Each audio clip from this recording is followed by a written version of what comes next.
To the special budget meeting, Wednesday the 14th of July 2021. It's now my pleasure to open the meeting at 9 a.m. Thank you all for your attendance. We have all councillors in attendance and our general managers, and welcome to those in the gallery. There are no requests for leave of absence or apologies, so we'll move on to the prayers. It's my pleasure to share with you the Lord's Prayer. Our Heavenly Father, who art in heaven, hallowed be thy name. Thy kingdom come, thy will be done on earth as it is in heaven. Give us this day our daily bread, and forgive us our trespasses, as we forgive those who trespass against us. Lead us not into temptation, but deliver us from evil. Amen. Now call on Councillor Duff to deliver the acknowledgement of country. Thank you. Thank you, Mr Mayor. I'd like to acknowledge country and the traditional owners of the land where we meet this morning, the Waka Waka people, and acknowledge the elders both past, present and emerging. Thank you, Mr Mayor. Thank you, Councillor. Councillors, you have in front of you the agenda for today's special budget meeting. Is there any councillor that wishes to provide a disclosure as to a declarable or prescribed conflict of interest in relation to anything in the agenda? No? Okay. We'll proceed then on to item 6.1, which is adoption of the South Burnett Regional Council Annual Operational Plan 2021-22. Can be found at page 6 on the agenda. Okay, so we have that there. Councillor Duff, you've got your light on. Thank you, Mr Mayor. I would like to move a procedural motion that we leave the Regional Council Annual Operational Plan lay on the table until the Finance and Corporate Standing Committee meeting on the 21st of July. Thank you. Thanks, Mayor. The only issue I have with that is the operational plan. The budget has to be done consistent with the operational plan and the corporate plan. Now I could pull up the section of the regulations. You will need to adopt an operational plan before you adopt a budget in sequence. So there's a couple of, actually once it was moved and seconded, Mayor, if you don't mind me, I read through it fully yesterday. There's a couple of typographical errors in it, like cemetery spelled wrong, things like that. And there's a couple of points in it. So I would be very, very keen on the first quarter review of this document, or at least having a discussion about it, but there will need to be an operational plan because a budget must be adopted to be consistent with the corporate and operational plans. Hence why it's at the front of the agenda. Yes, thank you, Mr CEO, for clarifying such. Councillor, in light of the fact that I think we'll be overridden here by regulation, I'll look to dismiss, for want of a better term, your procedural motion and move straight to the officer's recommendation, and that is that the South Burnett Regional Council Annual Operational Plan 2021-2022 be adopted as presented. Do we have a mover? Councillor Shoemaker, second, Councillor Potter. Speakers for or against? Councillor Duff, thank you. Thank you, Mr Mayor. I'm not against doing it now because of the procedure, but I just wanted to declare that I think that we need to do a lot more work on it. We didn't finish it. We started working through it. We've been focusing entirely on the budget. The operational plan is a very, very important document, and I think we need to get it right. And so if we, as has been declared by the CEO, and I get that we need to pass it today, but absolutely we need to workshop it and get it and do a quarterly review to make sure that it is in keeping with our corporate plan, and that we've got it spot on for the next 12 months. So happy to support, but keen to make sure that we certainly go over it with a fine-tooth comb. Thank you, Mr Mayor. Yeah, thank you, Councillor Duff. And I can just reiterate for everyone in the gallery, CEO has made it clear that there will be an opportunity in the first quarter to work through the operational plan and make amendments as Council sees fit. Councillor Shoemaker. Yes, thank you, Mr Mayor. I support the adoption of South Burnett Regional Council's annual operational plan. To be truthful, I'm actually really excited about some of the projects we've identified in here. I know it's a work in progress and it will be a living and evolving document, and I expect it shouldn't be something that sits on a shelf. It should be something that we pull out, that we're regularly reviewing. So I look forward to that first quarter review. I too have some adjustments to make to it. However, for the time being, I think it really does demonstrate that this council is focused on improving its service delivery for our ratepayers, and it also does demonstrate our council's real hunger and interest in finding efficiencies in our operation and, of course, achieving savings for our local ratepayers. So I'm fully supportive of this operational plan. I think it's a great place to start, and I'll be voting in support of it today. Thank you, Mr. Mayor. Okay, any other speakers? Right, so we have the motion. It's been moved and seconded. Okay, those in favour? Carried unanimously. Thank you all. Yes, Councillor Henson. Yes, I'd like to move a procedural resolution as well in the item bring forward for the rates category report 6.7 and the amendment to add to the differential rate category after is as follows: accept the category described as category 6, rural land, in light of them being the most affected by most recent valuations, that the rate in the dollar increase for this category be 0% on the cent in the dollar for the 2021-22 rating year, but thereafter return to the rating model for the 22-23 year adopted by Council, and the revenue statement be adjusted accordingly. Yeah, thank you, Councillor. So we'll just take your procedural motion first, that item 6.7 be escalated as the next item on the agenda. Do we have a seconder? Councillor Jones, thank you. Those in favour? Okay, yep, those in favour? Okay, five in favour? Yep, those against? Okay, very good, thank you. So the motion has been carried, 5-2.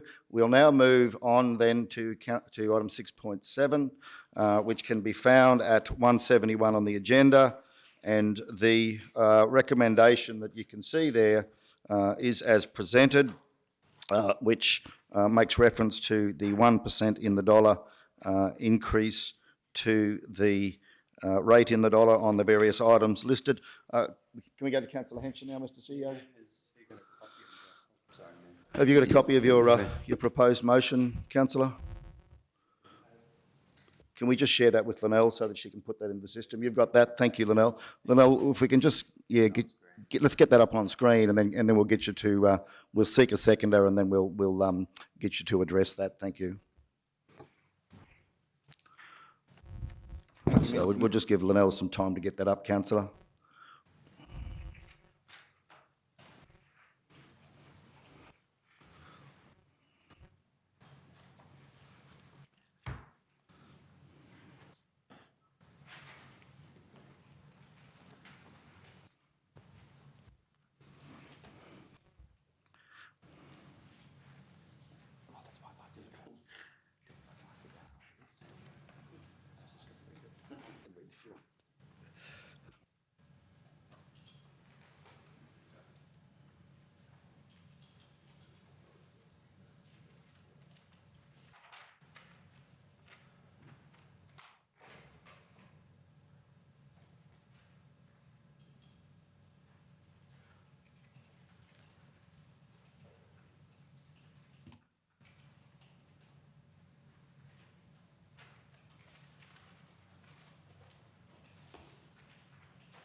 Okay, Linnell, have we got that complete now?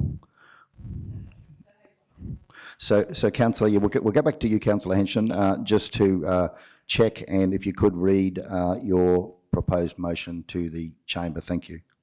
Thanks, Mr Mayor. Yes, as it reads there, the amendment to add the differential rate category after is as follows: except the category described as Category 6, rural land, in light of them being the most affected by the most recent valuations, that the rate in the dollar increase for this category be 0% on the cent in the dollar for the 21-22 rating year, but thereafterwards return to the rating model for the 22-23 year adopted by Council, and the revenue statement be adjusted accordingly. Thank you, councillor Henson. Do we have a seconder? Councillor Potter. Thank you. Okay. Now we'll go to councillor Henson to speak to the motion. Thank you. Thanks, Mr Mayor. Well, where do I start with this one? The rural sector. It states there quite clearly, and as we sit in this chamber, the figures spoke for themselves, that the rural sector was the one greatly affected by any rate rises. Quite exorbitant. The rural sector's been copping that and has copped that in previous years gone by. Can I bring to people's attention that the rural sector, not only in the agricultural sector, but in the cattle sector, yes, they're riding the crest of the wave at the moment, which people think that might be fantastic. If we go back 2 years, in 2019, the rural sector was on its knees. Stock prices were low, if you had anything to sell, so people did. They destocked. At a time now where they can't restock because of cattle prices. The agricultural sector. I'll throw some statistics at you there just at the moment. The peanut farmers at the moment still have got peanuts in the ground. A peanut crop takes approximately 18 to 20 weeks to grow. They are sitting in the ground still at 28 weeks. That is an average 8 to 10 weeks still in the ground where those producers have not derived an income and not going to derive one for another 8 to 10 weeks. The rural sector in the lands category, rural properties prices have raised significantly. Now, for those in the cattle industry that know, it's talked about cattle breeder acre area. At the moment, that's standing at about $10,000 to $12,000 to $14,000 per beast. How you work that out, for those that aren't aware, is how many acres it might take you to run a beast. For argument's sake, if a beast is 1 to 10 acres, if your country is selling at $1,000, that's $10,000 a breeder acre area. Previously, that was about $5,000 or $6,000. Land prices have gone up. You will hear in the rural sector, when properties get sold, the comment is, oh my goodness, what's that going to do to our rates? Well, let me rest assure you, when the land valuations come down on those properties sold in districts, we know exactly as primary producers what happens to our land valuations. And rates will go up. In saying that, 2019, worst drought in probably 150 years, crippled it. The rural sector, unlike other people in our communities, live by the seat of their pants. There's no guaranteed income. There's no guaranteed return. Mother Nature's a powerful girl. As I explained in the peanut industry, they're not going to get a peanut check for another 10, 12 weeks, if they get them. They've been sitting in the ground. A comment the other day was a gentleman said since he's pulled his peanuts, he's had more rain on them since they were being out of the ground since they were in the ground. That's a fact. The sorghum guys, the grain guys, mice plague, only a few months ago. Not just in the South Burnett, across the entire Queensland down into New South Wales. Devastating crops, absolutely destroying crops. No return on that, apart from huge bills in trying to bait the problem. Thousands upon thousands of dollars. Our rural sector here, with what's sitting in the paddocks today, is millions upon millions of dollars that they possibly mightn't get, or they will be downgraded. The rest of our community, or some of our community, live on guaranteed wages. They have a guaranteed income. Our rural sector doesn't have that. They don't have that at all. They wait. They wait for Mother Nature, or they wait for the seasons. So in putting this resolution and amendment forward, being rural myself, I know only too well what this could mean to our rural and primary producers. You talk about, or people will suggest, that it'll create division. If you don't think there's division there now with the rural people, listen to what's said out in the community when it's bandied out there. We don't go to libraries, we don't go to swimming pools. Fix our roads, we might be able to get to them. That's a common quote in the rural sector. Only on Monday night at a meeting, a gentleman in the back of the crowd just happened to say that. We don't get anything for our rates, just fix our roads. Another gentleman happened to suggest that, they're a bit tired of pineapples being positioned in some precarious places with rate rises. Can't probably say exactly what the gentleman was saying that particular night, but we know only too well. So with that, I put to you, the fellow councillors in this chamber, to take consideration of our primary producers in our rural section and seriously consider that a 0% rate in the dollar for these primary producers, and let's remember our primary producers, and it states there, are the most affected by the recent valuations. Now, we saw the dollar values in our committee meetings only some weeks ago. We've been working on this for weeks upon weeks upon weeks. So to my fellow councillors, the Mayor, I ask you to seriously consider this amendment, and I look forward to correspondence and your conversations in relation to it. Thank you. All right, thank you, councillor. I'd now like to move an amendment to the councillor's motion that the 0% increase in the rate in the dollar be applied to all categories as presented. And I might just get our CEO to provide a little bit of guidance, Mr. CEO, as to how we can word that to ensure that it complies with the regulations there.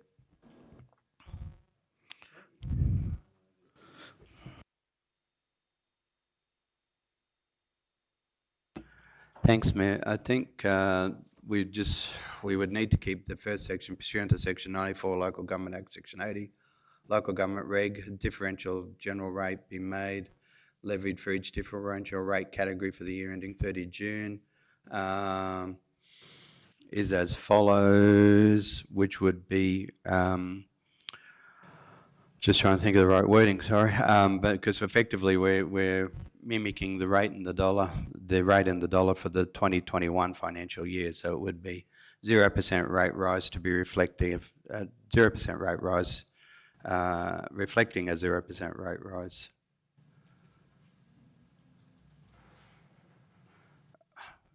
Across all categories, reflecting, yeah. Yep. Yeah, yeah.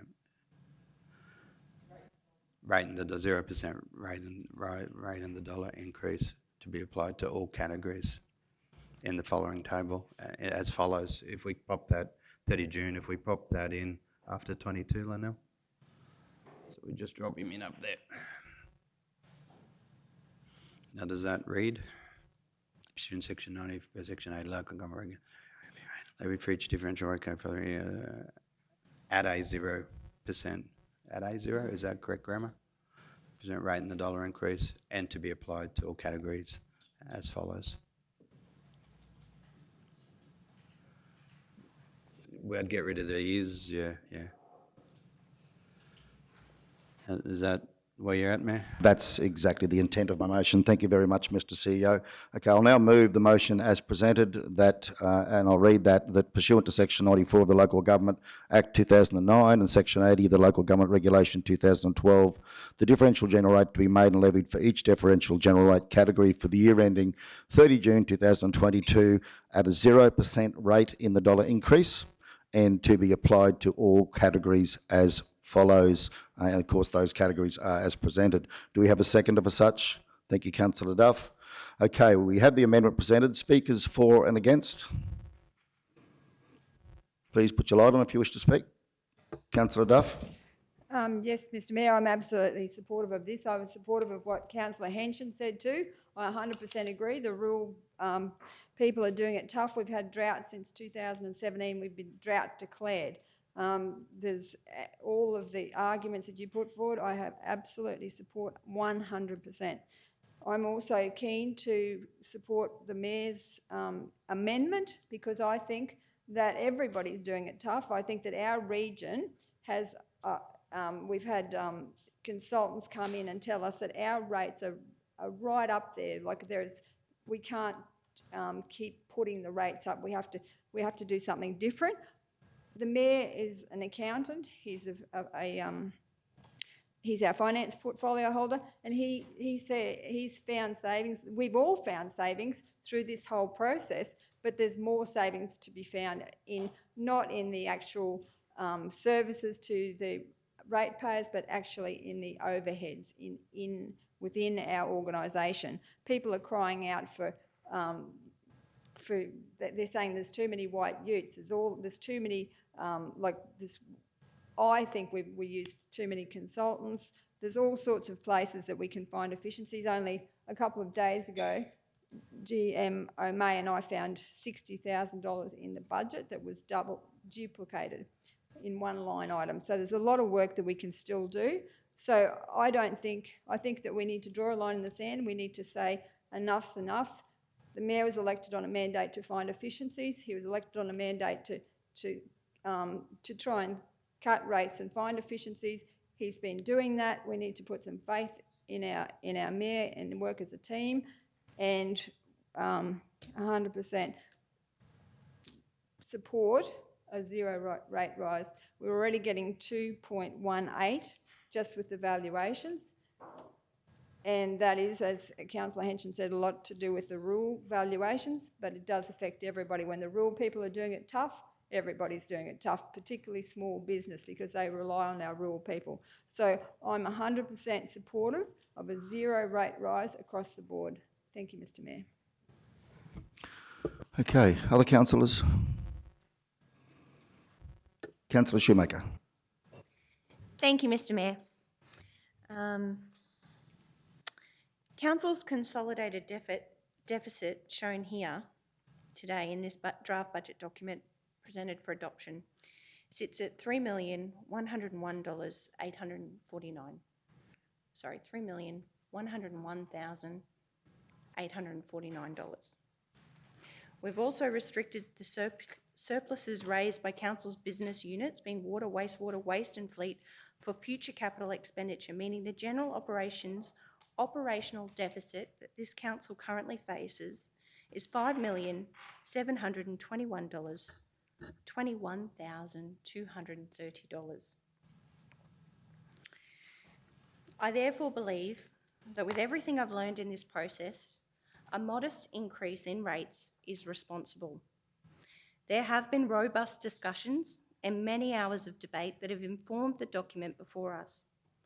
I'd also like to recognise the efforts of our finance team and every manager and council officer who's brought their budgets forward, taken them away, and with great courage and explanation brought them back again. Many of these people are locals. They too pay rates and they too understand the impacts of the decisions we're making today. We all know services like swimming pools, libraries, garbage collection, museums, parks, galleries, roads, bridges, waste transfer facilities, running water, flushing toilets, community halls, customer service centres. These are just a few of our services, and these are not discretionary. For our residents, they are essential to the wellbeing and quality of life of our community. Today, I'm supporting a modest increase in rates revenue to ensure the continuation of these services. However, I assure you, the hard work is far from done. We must continue to focus on delivering the best services we can within the available budget and capabilities we have. We must manage the resources we have, target opportunities for efficiency, and maximise the value and life cycle of our assets. I am confident that if we continue to work together, we will shape positive change and improve the many ways South Burnett Regional Council serves its community. And in closing, I'd like to thank the ratepayers of our region who employ local people, pay for their services that support their communities, and ensure that our region's critical infrastructure is maintained and renewed for the next generation. By all means, your best interests and those of our community will continue to be my highest priority during this term of council, and have informed my decision to support a modest rate increase today. Thank you, Mr. Mayor. Other speakers for or against the amendment? Councillor Jones. Yeah, thanks, Mr Mayor. I'd just like to make it known that all the arguments put forward here this morning are quite feasible, and they're not without merit. I will also be supporting a modest rate rise with the understanding that a 6-month review is available to us. There's a lot of, as Councillor Duff just referred to, there is options to continue looking for savings internally, but I can assure you, and I can assure you that the people out there that may be watching it, or the people in the gallery, that this budget is tight. I have serious doubts about whether or not we can deliver the services to the community that they expect or have received in the last 12 months and prior to that, particularly on roads. On our operational plan, if we adjust this budget and if we make assumptions that we can make savings without knowing that we can, I don't think that's responsible.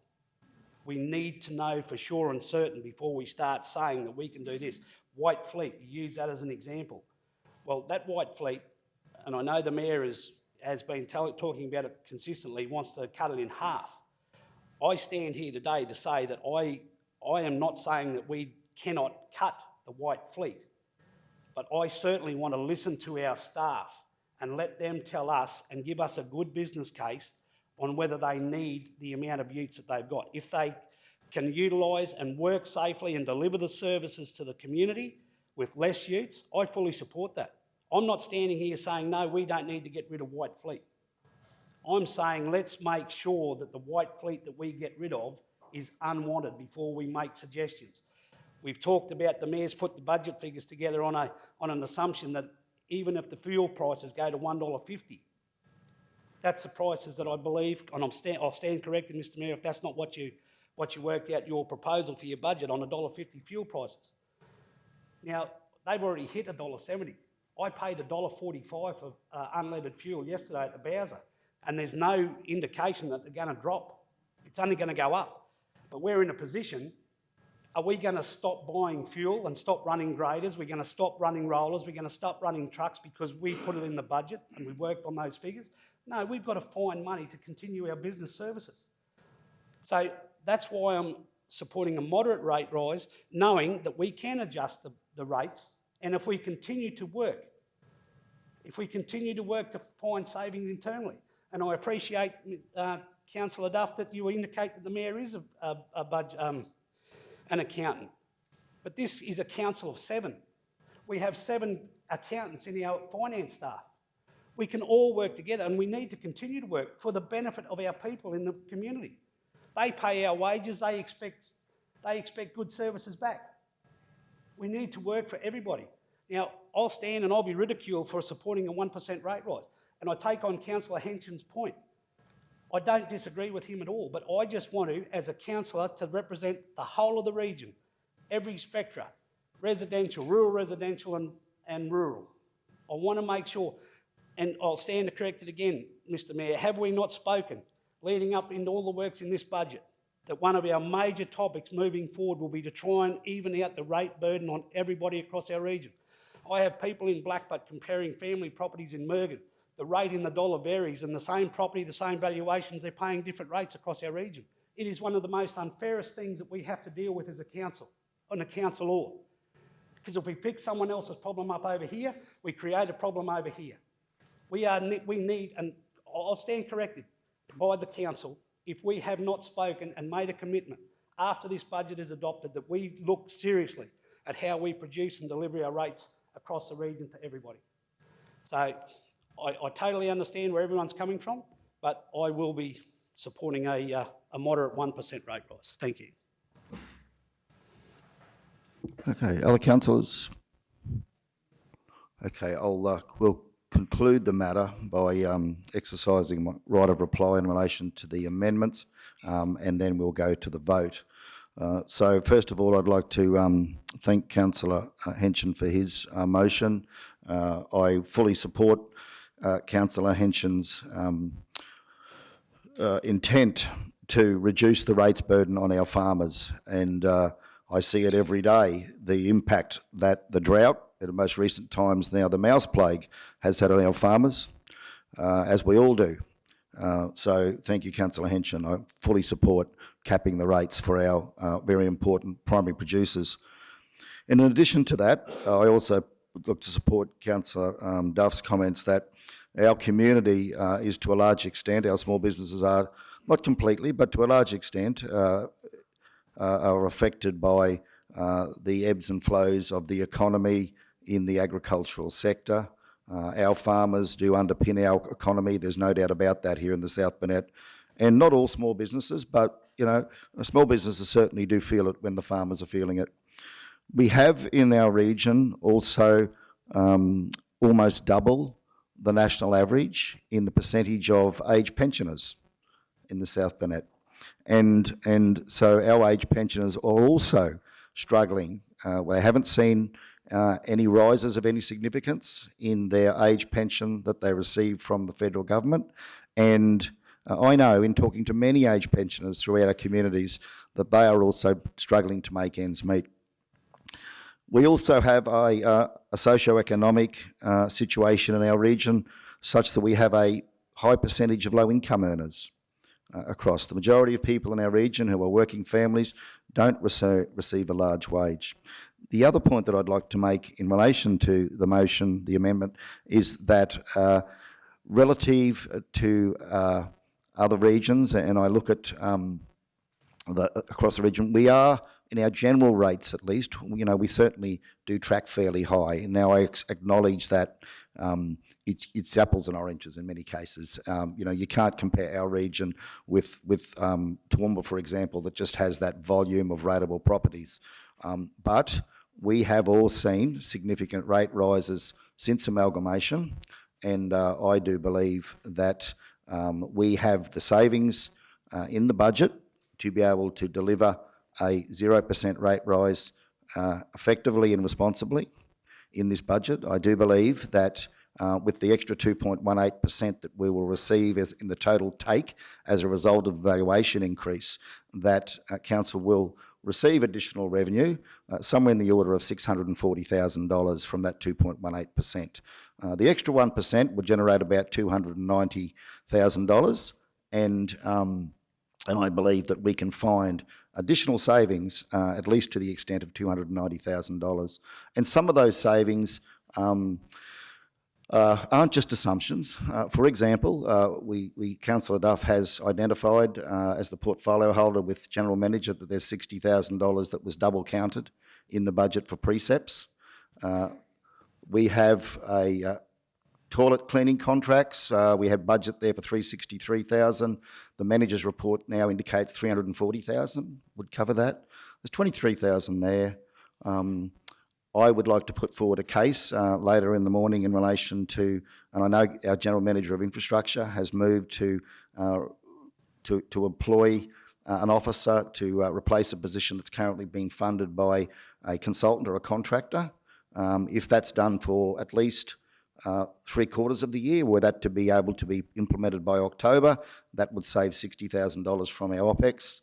And I believe that we should be, again, looking at our legal fees budget, because over the course of the last 12 months, this council has incurred significant costs in legal fees. And I would hope that the next 12 months we have a smoother ride and we don't have some of the issues that we've had to deal with there, and that there's some opportunity to perhaps reduce, well, I believe, to reduce the legal fees expenditure.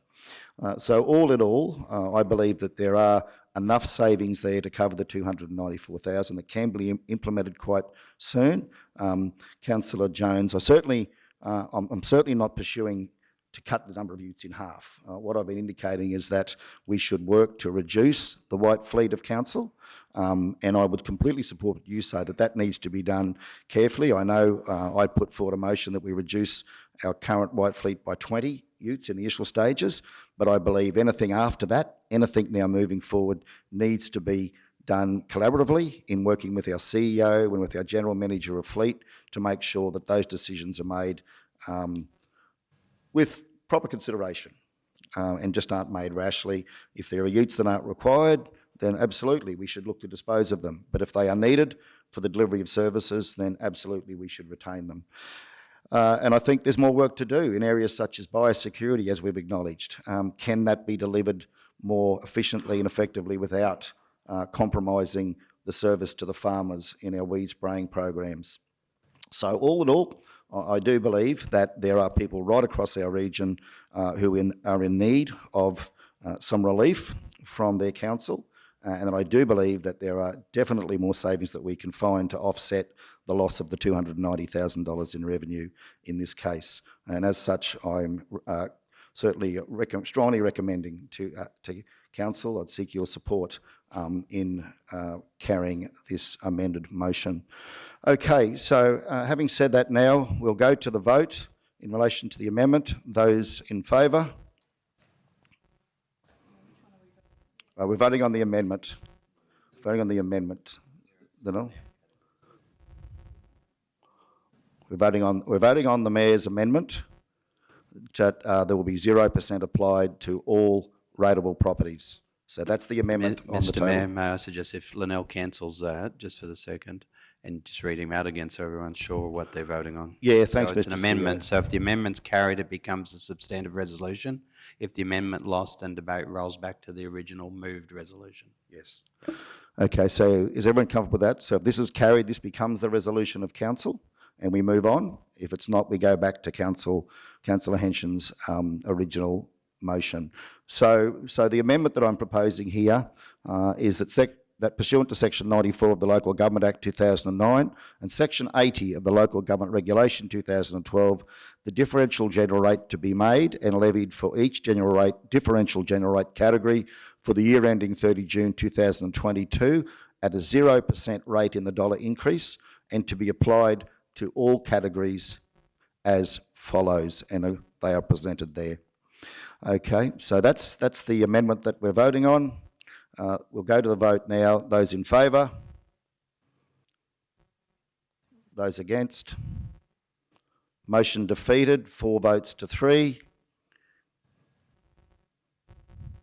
And votes against, Councillor Jones, Councillor Freiloff, Councillor Potter, Councillor Shoemaker. Votes for, Councillor Duff, Councillor Henson and Councillor Otto. Okay, so as indicated by our CEO, we'll now revert, the amendment's been defeated, so we'll now revert to the original motion. It has been moved and seconded, Mr. CEO. So we'll go to the floor now in relation to this motion, and I'll call for speakers for or against. Thank you, Councillor Shoemaker. Thank you. Thank you, Mr. Mayor. I have thought about this motion, Councillor Henson. Thank you for putting it on the table. And I have actually decided to support it based on what I know. I understand why the former council adopted the strategy to apply averaging across 3 years, because the increase in valuations was so high in the first instance, particularly for rural ratepayers. And being a rural ratepayer myself, I can certainly reflect on the statements you've made. Mouse plagues have been an enormous challenge for our community, and I not long took my peanuts off the paddock as well. They did get more rain off the paddock than they did when they were planted. I do, however, recognise that we are in significant operational deficit, and even with the savings and efficiencies that some of which the Mayor suggested today, we are still spending more money than we're bringing in. And in my opinion, a modest increase now is much more achievable than risking high rate spikes into the future. I just want to refer to, and where I guess why I've made this decision, an editorial that I reviewed from southburnett.com that was written when we first started in council, not long after the standpipes discussion. Government is a key player in our economy.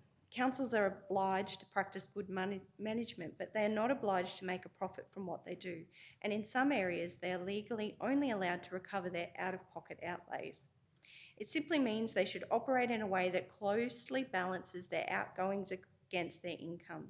Life being as fickle and unpredictable as it is, councils are simply asked to work in a narrow band that moves between small surpluses and small deficits from one year to the next. It's about caring for the communities that you elected and looking after them as best you can when things take a turn for the worse. And I guess, Councillor Henson, that's why I have decided today to support your motion here. I recognise things have taken a turn for the worse. I absolutely care for our community, and I absolutely recognise, and I've just reviewed here, the challenges that the valuations and the increases that are presented for our rural ratepayers. I have that annual comparison and that data here, and I have made the decision, because our rural ratepayers have received enormous rises in their valuations, that I will support actually freezing their rate in the dollar this year. Thank you. Councillor Potter. Thank you, Mr Mayor.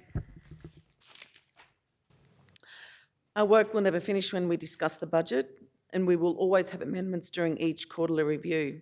And all arguments that my fellow councillors have brought forward in the amendment before this as well, are very, very compelling. Work in this space will never finish, and we'll always be looking for savings. I agree that evening out the rate, as Councillor Jones mentioned earlier, in all categories, the residential, commercial, industrial and rural residential is a fantastic idea, but that's not going to be something we can do overnight. But I agree that that's something we definitely need to work on. And as Councillor Jones mentioned as well, we always have the 6-month review. But another thing that I would also like to bring up is that there's always the discount drop. We have a 10% discount that we give to people. We can always take that down to 8%, which will also give us savings. I'm sorry, that's a bit of a blow to the side, but with regards to Councillor Henshin's motion here, this is one I have thought about too. I know when it was first brought up today, I thought I wasn't 100% sure, and I've been listening to all the debate here today from Councillor Duff and the Mayor and that. I think this is something that I will possibly have to agree with as well. Councillor Jones. Yeah, thanks, Mr Mayor. I cherish the thought that we may all agree here. The reason I will support this proposal that's been put through Councillor Henshin is the simple fact also I'd like to draw attention. We talk about the rural ratepayers and all that sort of stuff, and Councillor Henshin mentioned it in his speech or his presentation, that all they want is a good road. In this particular budget, we have had to take out $775,000 from capital works in gravel resheeting. Who do you think is going to be mainly affected by that?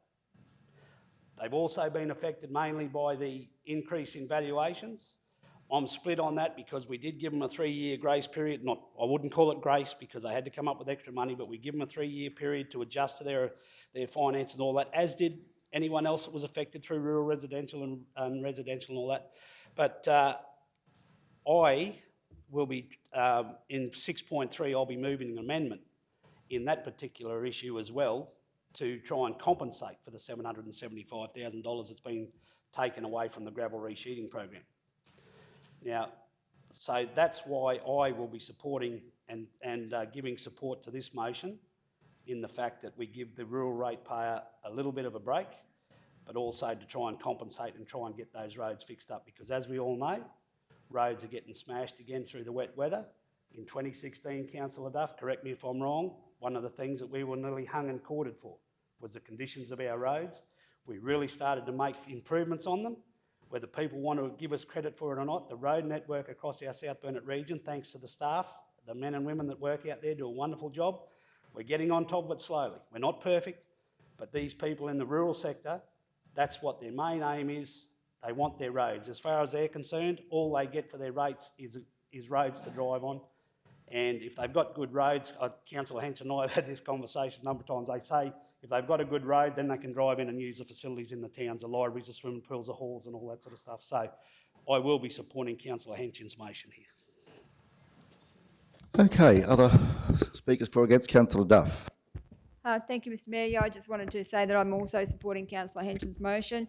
I 100% support the zero rate rise for rural people. I support the zero rate rise for everybody. I'm just disappointed that we didn't make it consistent for everybody, because I do believe that we have other people, the rural people, but also the pensioners, the small businesses are all doing it tough. However, can't win that one, so I'm going to hook in with this one. 100% really pleased that my fellow councillors are agreeing with this, because you've only got to look at other, and I know that people don't like comparing, but we had a property that adjoins the Western Downs, and the difference between the rates in Western Downs and the rural rates in South Burnett are just unbelievable. So, like, so much higher in the South Burnett. So the rural people do get,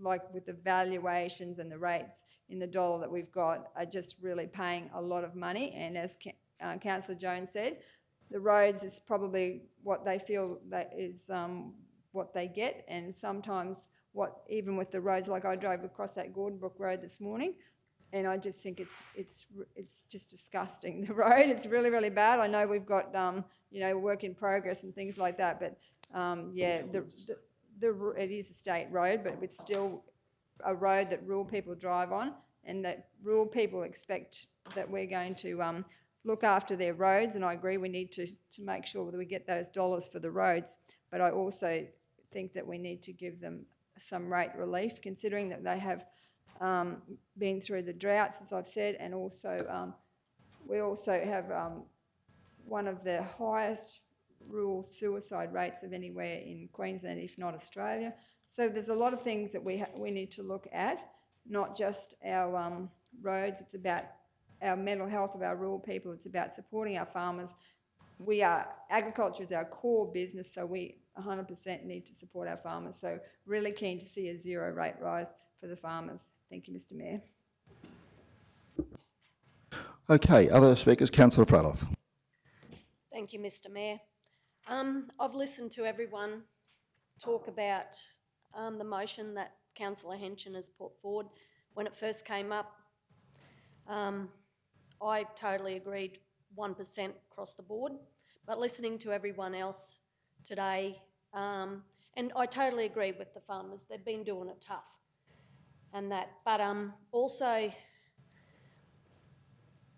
we need to do the services, and that is one of my issues, is that we have to have the money to do the services, so the farmers and everyone around the whole South Burnett is happy with what we're doing. But on saying that, I am going to support Councillor Henson on his motion. Thank you. Right. Thank you, Councillor. Just on this, okay, so of course I'd move the amendment. I'd like to see the 0% applied to all our ratepayers across the region. Having said that, I certainly recognise, as Councillor Henson said very correctly, that the primary producers are going to take the brunt of the valuation, the third year, the final year of the valuation increase. There's no doubt about that. We've seen data that demonstrates that. So I have always been from day one, since seeing that data. I have been since that time, and continue to be 100% supportive of a 0% rate rise for our farmers. The rates that they're paying, they cop it with the weather, they cop it with the mice plagues, they cop it with price increases, and the last thing they need is for us to be putting up their rates, particularly when we can find savings in other areas. And when at the end of the day, for the majority of farmers, all they really want from council is to have their road graded. They don't really, the majority of them, use a lot of the services that we townsfolk use. So I 100% support a zero rate rise for the farmers, absolutely, without question. However, I am still concerned for the pensioners. They're doing it tough. 30% of our population are of pension age. That's data we've received recently. We have a lot of low-income families in the region who are also doing it tough. And I believe, and I'll be presenting later in today's meeting when we get to the more detail around the actual acceptance of the financial statements, that there are more savings to find, and I believe we can find those, and that they aren't based on assumptions. They are based on realities that I believe can be achieved without cutting services to our region.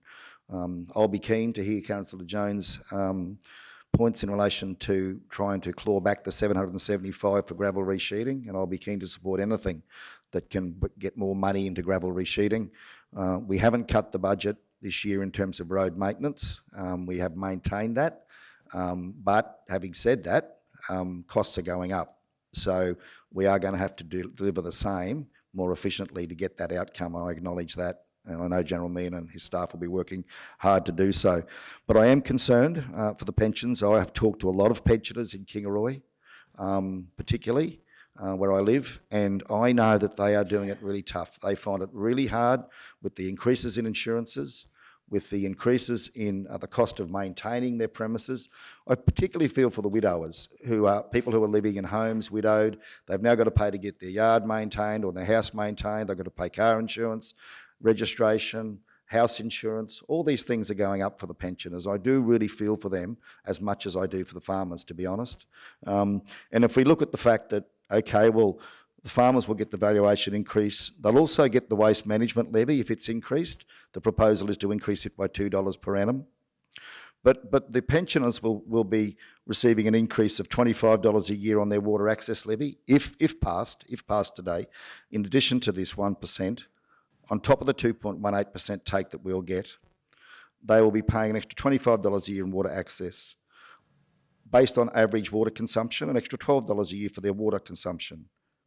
They will pay an extra $11 a year for their wheelie bin charge, and they'll pay the extra $2 in the levy. So that certainly is, in services alone, is a $51 increase for those pensioners, and that will be on top of whatever the valuation effect has on them, and whatever the 1% rate in the dollar effect has on them. I'm very keen to support the council in moving to a more equitable situation, and in my budget speech a few weeks back in this chamber, I spoke about the fact that in Mergen they pay $3.86% on residential properties, and in Kingaroy I pay 2.4%. In the Nango it's 3.11, and in Blackbutt it's 3.0. So I would certainly be keen. I'm certainly keen to work with my colleagues in addressing that across the region. I know it's a challenge, and I'm sure that if we work together we can provide a more equitable outcome in that regard. But I am concerned for the pensioners. I am concerned for the low-income families.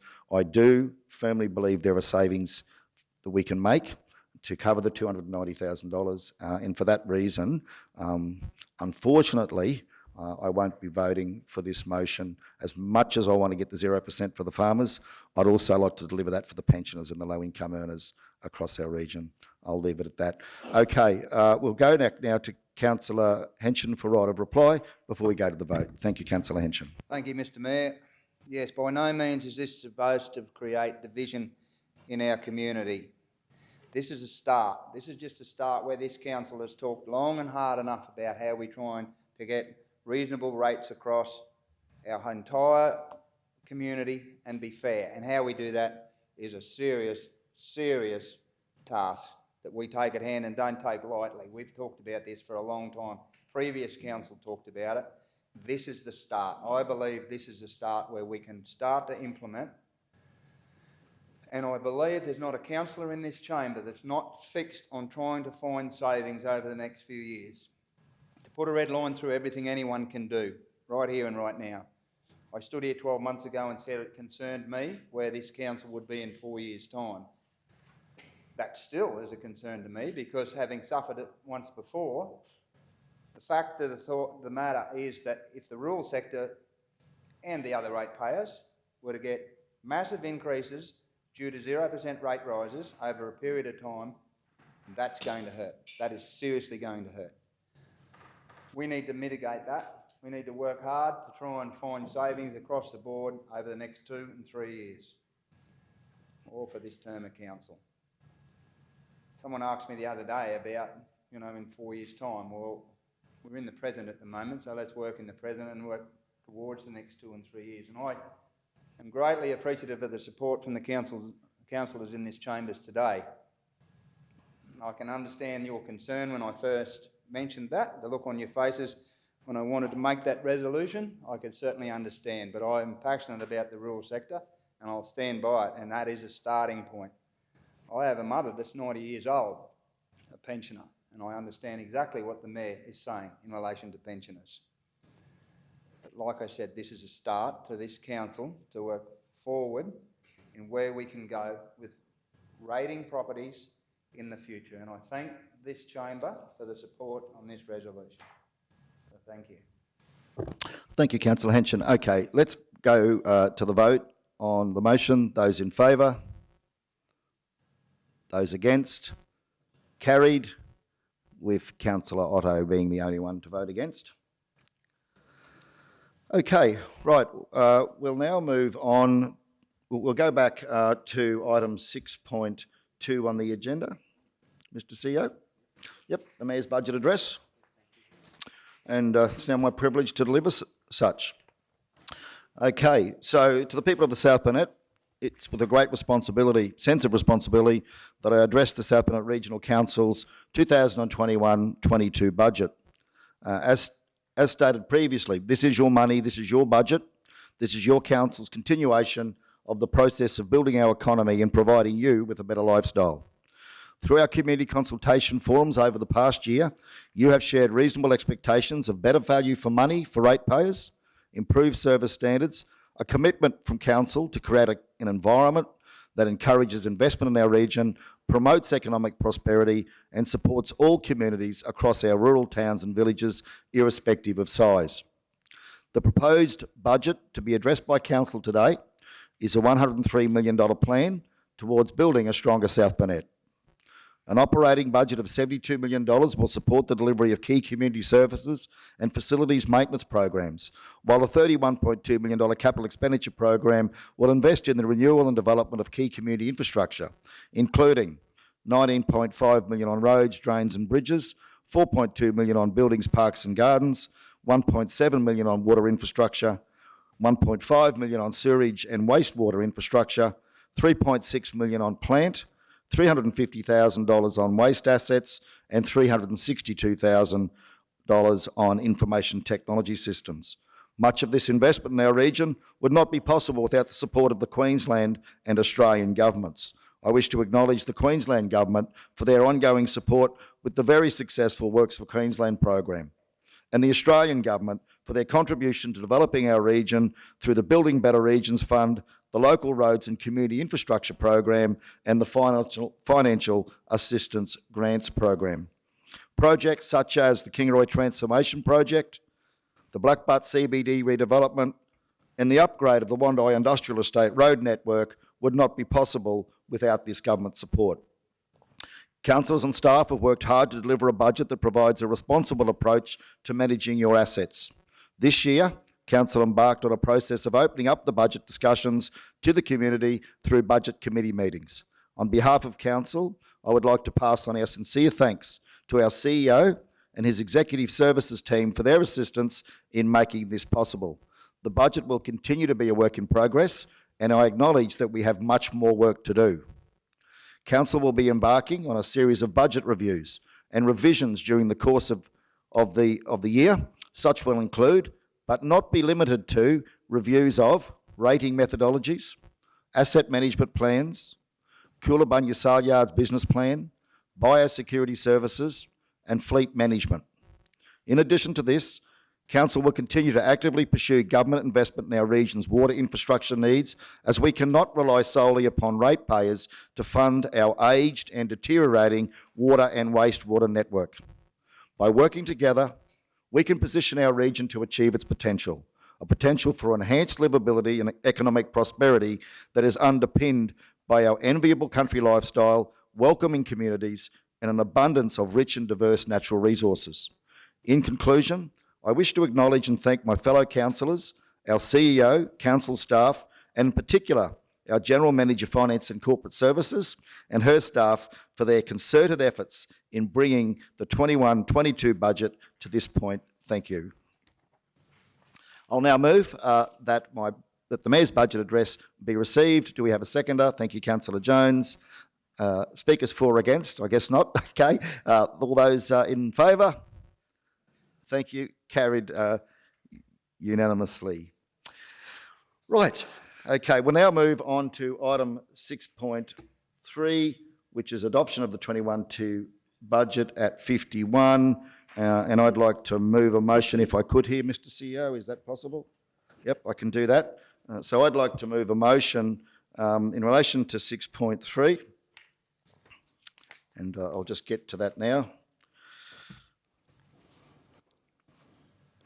So Linnell, I'll just give that to you shortly, but the motion would read as per the officer's recommendation, as presented, and can everyone see that on screen? That pursuant to sections 169 and 170 of the Local Government Regulation 2012, Council's budget for the 21-22 financial year incorporating, and you can see there those items listed 1 to 10, as tabled, be adopted with the following amendments.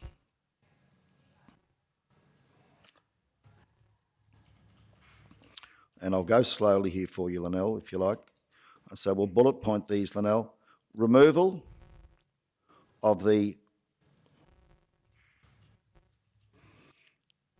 increase in the second pedestal charge on flats and commercial properties to allow for a more detailed review of such over the next 12 months. Enter. Next bullet point. Inclusion of a 15% increase to the second pedestal charge on hospital and education facilities.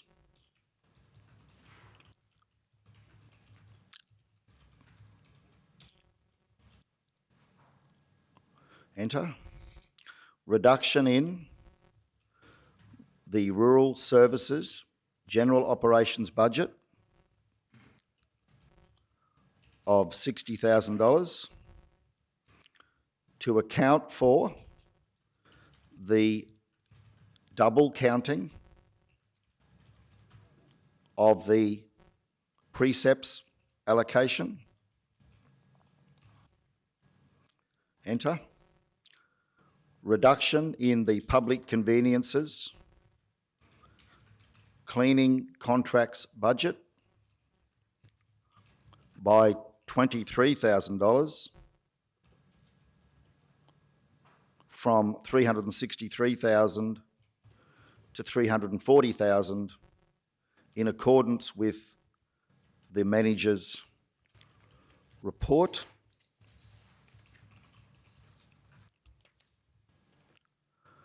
Reduction in the contractor's budget for the Infrastructure Planning Department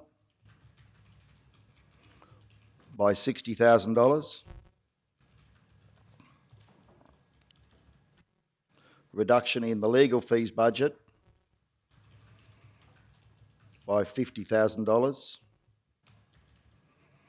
And final bullet point, removal of the $11.8 million borrowing in the 22/23, 23/24 and 24/25 years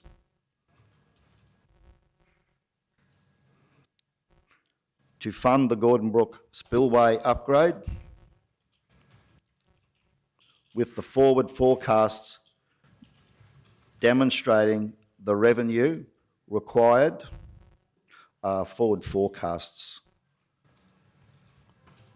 demonstrating the revenue required to fund such, full stop. Okay, so I'll now move that motion as presented. Do we have a seconder for such? Thank you, Councillor Duff. I'll now speak to the motion. So the motion seeks to address, first of all, the second pedestal charge. Now, Council has certainly received some legal advice that when applying any increase to the second pedestal charge, consideration needs to be given to consistency and equity across the network, and that such should be effectively a reflection of the impact on the network by the users of such. I believe that we need to do further work in understanding the impact on the network by the units and flats across the region and the commercial properties across the region. And in that doing so, we need to undertake further work and do more review over the next 12 months, do further consultation with property owners, with real estate agents, and particularly with those commercial properties who are operating in the businesses of accommodation, the motels, the hotels, and the caravan parks. I have been for some time supporting bringing our second pedestal charge in line with other regional council areas. However, since Councillor Froeloff brought to my attention that in her division we have one particular caravan park that has 60 pedestals, I wasn't aware of that. And when you look at the impact of increasing the second pedestal charge on their business over 2 years, that would go up from, I think it was 12,500 to approximately 15,000, but please don't quote me on that, but it certainly would go up for them. And we may have to do that, but I'd like to see us do more work over the next 12 months to better understand that before we apply that against our commercial property owners and our flats. Now, I'm not saying that in the next 12 months we don't pursue equity and consistency in accordance with the legal advice. Absolutely, we have to do that. If that's the advice we've got to do it. All I'm saying here is that we work to that end over the next 12 months as against rushing in and applying that now. Secondly, the increase of 50% of the second pedestal charge on hospital and education facilities. I believe that they are the major impactor on our network because they have large facilities. They have, I know that schools are only, we only have students there for 5 days a week and they have school holidays and everything else.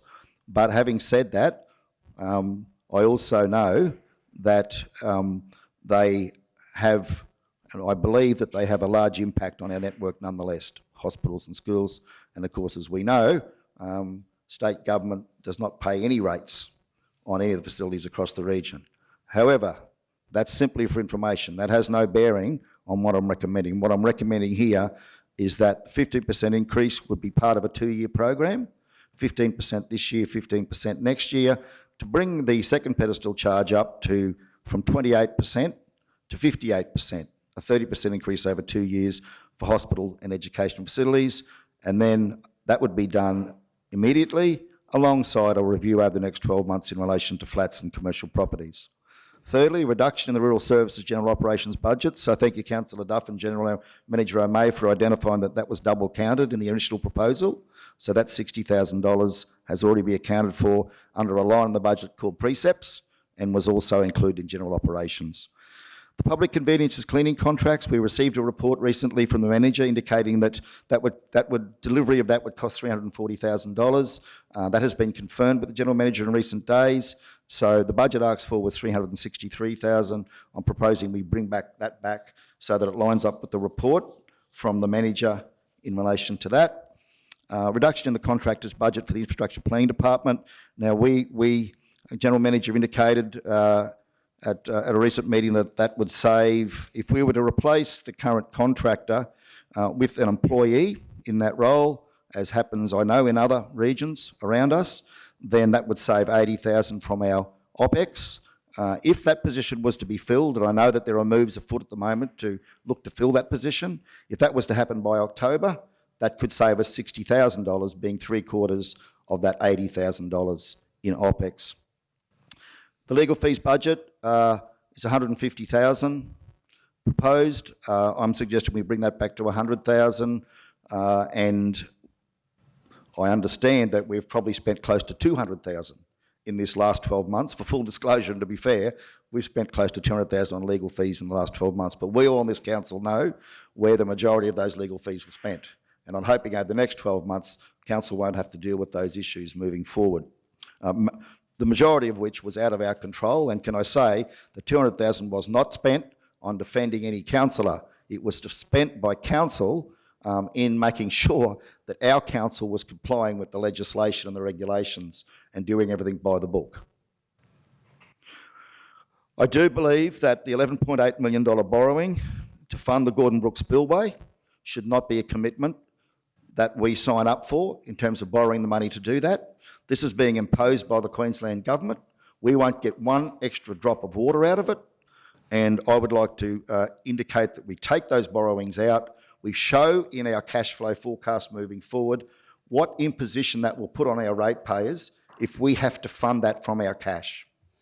And then we then take that to the government and show the government very clearly that our ratepayers can simply not afford the rate rises that it would take for us to fund $11.8 million worth of work to fix a spillway that does not give one extra drop of water, simply meets government regulations in relation to this. Look, that's really it for me. That's an explanation of the motion. I'll now go to the floor for speakers. Can I? Sorry, and I'm just, again, not engaging in the debate, but the borrowings, I just don't think you have legal authority to do that in this resolution. The Act is quite specific on the borrowings, and it's the debt policy that drives the borrowings, and it would have to be an amendment to the debt policy. Council, given the discussion at the last budget committee meeting, so the debt policy isn't up for discussion today because it was done at the last ordinary meeting. I would be happy to take advice on it, but the point in time, if that matter was going to be addressed, it would have to be, I would think, addressed at the next ordinary, if it was able to, because council only gets one crack at a debt policy every financial year, and submissions for loans, which we have none for next year, which I know is not your point, are due at the end of the August to QTC. So we would have to have the debt policy in place by no later than the 1st of August, which is in line with the budget timeframes unless we have ministerial exemption. So if I may, could we, oops, sorry, dropped my pen. If we can get advice, again, not prosecuting an argument for or against, but if we could get advice, I just think it's beyond your legal capacity to do that in this resolution. Well, thank you, Mr. CEO. I certainly don't want to do anything that's beyond my legal capacity. So can we just take that last one out then, Liddell? I think that's, yeah, and look, I'm happy for us to go back and have a look at that. And if we get some legal advice that indicates it can come forward at a future ordinary meeting, then that could be addressed as part of our debt policy. Yeah, thank you, Mr. CEO. It's always good to have you beside us to keep us on track. Okay, so that's there. Look, the removal of the increase in the second pedestal charge, just to summarise now then with what we've got there, will reduce revenue by $40,000 approximately. Overall, it's about $110,000 across the 2 years, but in the first year, it'll be $40,000 reduction. The inclusion of the 15% increase on the second pedestal for hospital schools only, however, will provide an extra $93,000. Correction in the precepts, $60,000. Correction in the toilet cleaning contract, $23,000. Reduction of the contractor's budget for infrastructure planning, $60,000. And reduction in the legal fees, $50,000. Total savings to be realised, $286,000 from the proposal put forward. Okay, we'll now go to, sorry, General Manager O'May, you had your light on? Yeah, through you, Mr. Mayor. I just want to point out the reduction in the public convenience to contractors. We have actually reduced that to $300,000 in the budget. The 363 was the original budget discussions, but through the process, that has been reduced down to $300,000. Okay, that wasn't available in the information that we received, but that has now been done, has it? $300,000. Yeah, it has. I've just checked. I've just double checked with finance as you were speaking, just on that number, because that had through the budget committee processes, and we did that contractor after we did the debate, and so we're hoping to find efficiencies and savings to be able to stick down to that number. Thank you, General Manager. I'm pleased you put your light on and clarified that. So can I just change my motion then, Mr. CEO? Can I take out the $23,000 saving on public conveniences? And that would then reduce the total savings or the total change to the budget from $286,000 down to $263,000. Okay. Speakers for or against? Councillor Jones. Yeah, thanks, Mr Mayor. On points 1 and 2, you've got numbers there that back up what you're trying to do, but a little bit disillusioned why we couldn't. Anyway, we're here today to discuss that. I have an issue with 5 and 6, your two bottom ones, reductions in the contractor budget for the infrastructure planning department. Totally agree with what you're saying. If we can, we've had 4 attempts to fill that position, and if we can get a person to come in there and be the right person for that particular position, I have no dramas about supporting that. But as far as putting it in there and cutting that by 60,000 unknowingly, whether we get a bloke to, or a person, man or female, to fill that position, I can't support that. And reduction in the legal fees budget also by 50,000. That again is an unknown quantity. As you've highlighted, we've spent a huge amount and we probably haven't spent the allocated funds. But I'm a person that if we put something in the budget, I'm probably the opposite to you, Mr Mayor, being as your accountant and all that sort of stuff as we refer to all the time. But I like to know for sure and certain that we've got those savings and we have them before we start making plans and all that sort of stuff, because as we know, all these figures will adjust and affect the service levels and all that sort of stuff. Yes, you've got a proposed increase in those top 2, but, and Councillor Duff, as you've alluded to, in the rural services general operations budget that they found with General Manager, they found the 60,000. Happy to accept that. Just those 2 bottom ones. Yeah, I won't be supporting this on those 2 particular items. The rest of them I'm happy to go with. Through you, Chair, to the CEO, Mr CEO, I also would like to make an amendment. Is it now to item number 5? Yeah, so Councillor, we'll come back to that. We'll deal with this one. Yep. And then you'll have the opportunity afterwards to Thank you. raise your Thanks, amendment. Thank you. So is that correct, Mr CEO? We continue to deal with this one? Or would you like to amend this particular motion? Well, this is a... You want to add to this motion? You'd like Yep, to, we can do okay, that, yeah, can't we? we can. I'm processing. This is very new ground for me in a lot of ways, this council, this term. Never had the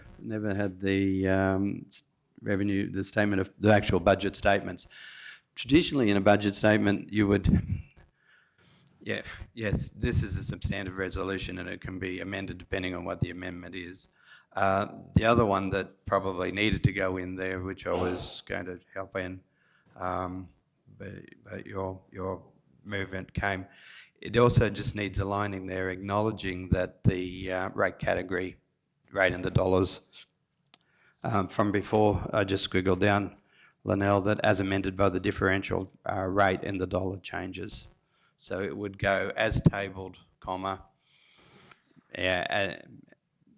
be amended and as tabled, comma, be amended and adopted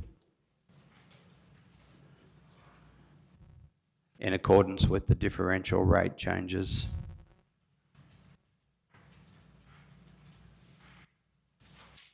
For, what was it, Category 6 rural land. Because that was done before and that'll just balance up those two resolutions if that's what they leave. Yeah, if there's other amendments, because the actual budget is the top documents and these other bits are almost quarterly review. But yeah, so if there is other amendments, now's the time. We might as well get them all out on the table and see what we're dealing with. Yeah, thanks, Mr CEO. So, yeah, Councillor Jones, please feel free to move that amendment. Yeah, thanks, Mr Mayor. So, Mr CEO, through you, Chair, to the CEO, if I don't want to support dot point 5 and 6 on this amendment that's on the Mayor's amendment, how do we deal with that?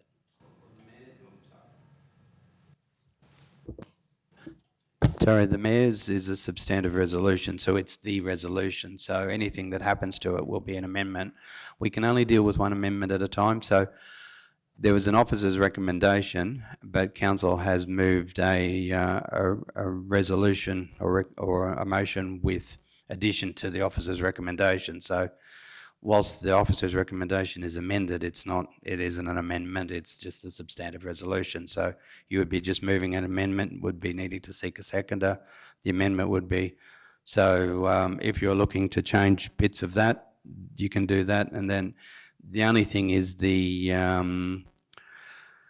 substantive amendment, if it's moved, shouldn't be contrary to, so it would be still adopting the budget as amended, I'm guessing, with, it should be consistent with the intent of the original resolution. Yeah, so I'm only looking to add to point 5 in regards to the capital budget. I would like to see 5 and 6 taken out of that in front of me as a reduction in contractors' budget and a reduction in legal fees. I would like to see them taken out and added in that capital budget as amended, excluding works for Queensland projects allocations to be reviewed by no later than the first quarter in 2021. Oh, I've got scribble all over it here, but I have, yeah.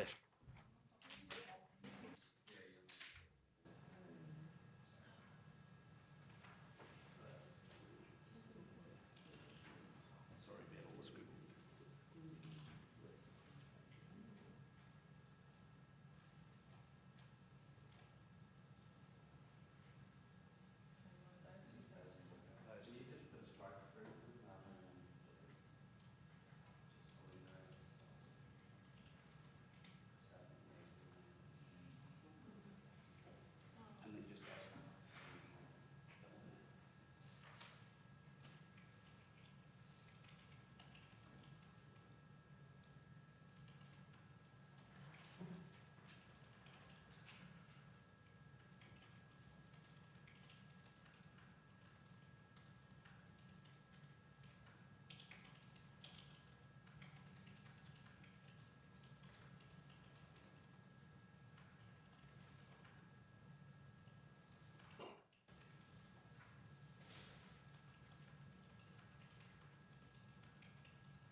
Okay, so councillor Jones, I don't think we'll ask you to read all that out. So you're comfortable with as presented? Yes. Motion as presented? Yes, ma'am. There, so everyone can see that. Do we have a seconder for such? Councillor Froloff, thank you. So Councillor Froloff has seconded the motion. So we've got the amendment presented to us, councillors. We'll now go, Councillor Jones, would you like to speak to the amendment, and then we can go to the floor for speakers for and against? Thank you. Yeah, thanks, Mr Mayor. Like I just quickly explained on those 2 points that I'd like to take out, not that I am not saying that we shouldn't do it or anything like that, but I'm a person that I'd like to see us have that person available to us to put into that position before we take that out, because we just, again, we're hoping that we get somebody, but we may not.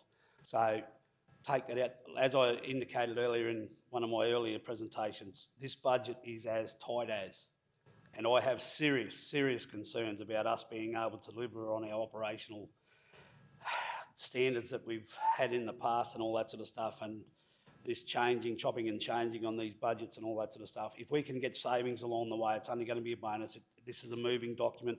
As we all know, this can be reviewed in 6 months. All this can change. We get another person in by October, that comes back into play, and that 60,000 comes back into the budget. It's all going to, I'm no accountant, Mr Mayor, I'm happy to be corrected, but I believe that if there's a savings there, it comes back into our bottom line and shows up on our deficits and everything else. And then just in point 5, we have 2 or 3 years to deliver a $5.6 million funding from the state government in Works for Queensland, and I just want to make sure that we give this budget time to hit the ground, get it running, see where the effects are going to be and whatnot, and whether or not we have an opportunity to use some of this funding to move it about and help us deliver better services to the community. That's all I'm saying in regards to that as a capital budget, just on those works. And I'll give you a quick example. I've had some people come and see me in regards to a lookout up near Proston, and they're looking for some funding and all that sort of stuff, and I've got to talk to Councillor Duff, and that just come out of left field, and we've got no funding for it, but it's a good idea. So just little things like that, and I just want to, because we've got the time frame, I just like to see us have a little bit more time to review and take into account how this budget's going to unfold on the ground in the first quarter. Thank you, Councillor Jones. Speakers for or against? Councillor Henson. Sorry, Mr Mayor, it's not so much for and against. Can I just go back to a dot point that's been raised, and General Manager O'May, in relation to the cleaning?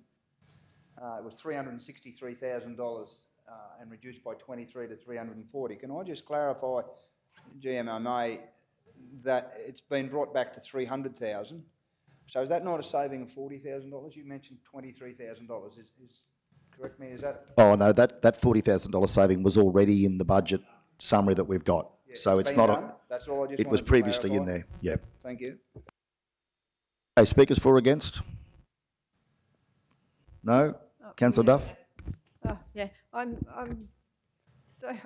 happy with the bottom one, but I wanted the other two in as well, so, because I know that we've discussed this with, General Manager Meehan about, I think it's $420,000 we're paying for a contractor that comes in to do this particular position, and some of it's capitalised and some of it is in the operational budget, which would be a saving of 60,000, and I thought that was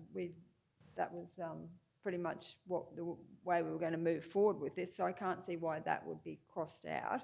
And the other one is the reduction of legal fees. Well, I mean, the Mayor's explained that there's a whole heap of stuff we spent money on that we don't think we'll have to in the next 12 months, so I mean, I can't see why we would be against those two, the 60 and the 50. So just wanting to, yeah, I'm supporting your bottom one, but I'm not supporting you taking out the other two. So just declaring that. Thank you. Okay, other speakers? Councillor Shoemaker? Yeah, thank you, Mr. Mayor. I certainly have some comments. I do have a question though, in relation to, I don't fully understand amendment to 0.5 capital budget as amended, excluding works for Queensland projects allocations to be reviewed by no later than the first quarter 2021. I'm actually chasing some clarity on that point. I don't fully understand what you're proposing. Yeah, through you, Chair, it's the fact that there's projects that have been nominated in that list of works. I just want to make sure that before we start any projects or anything like that, we just have clear clarification on how this budget's going to unfold and whether or not this money can be utilised in better ways. It's just a safety net, that's all.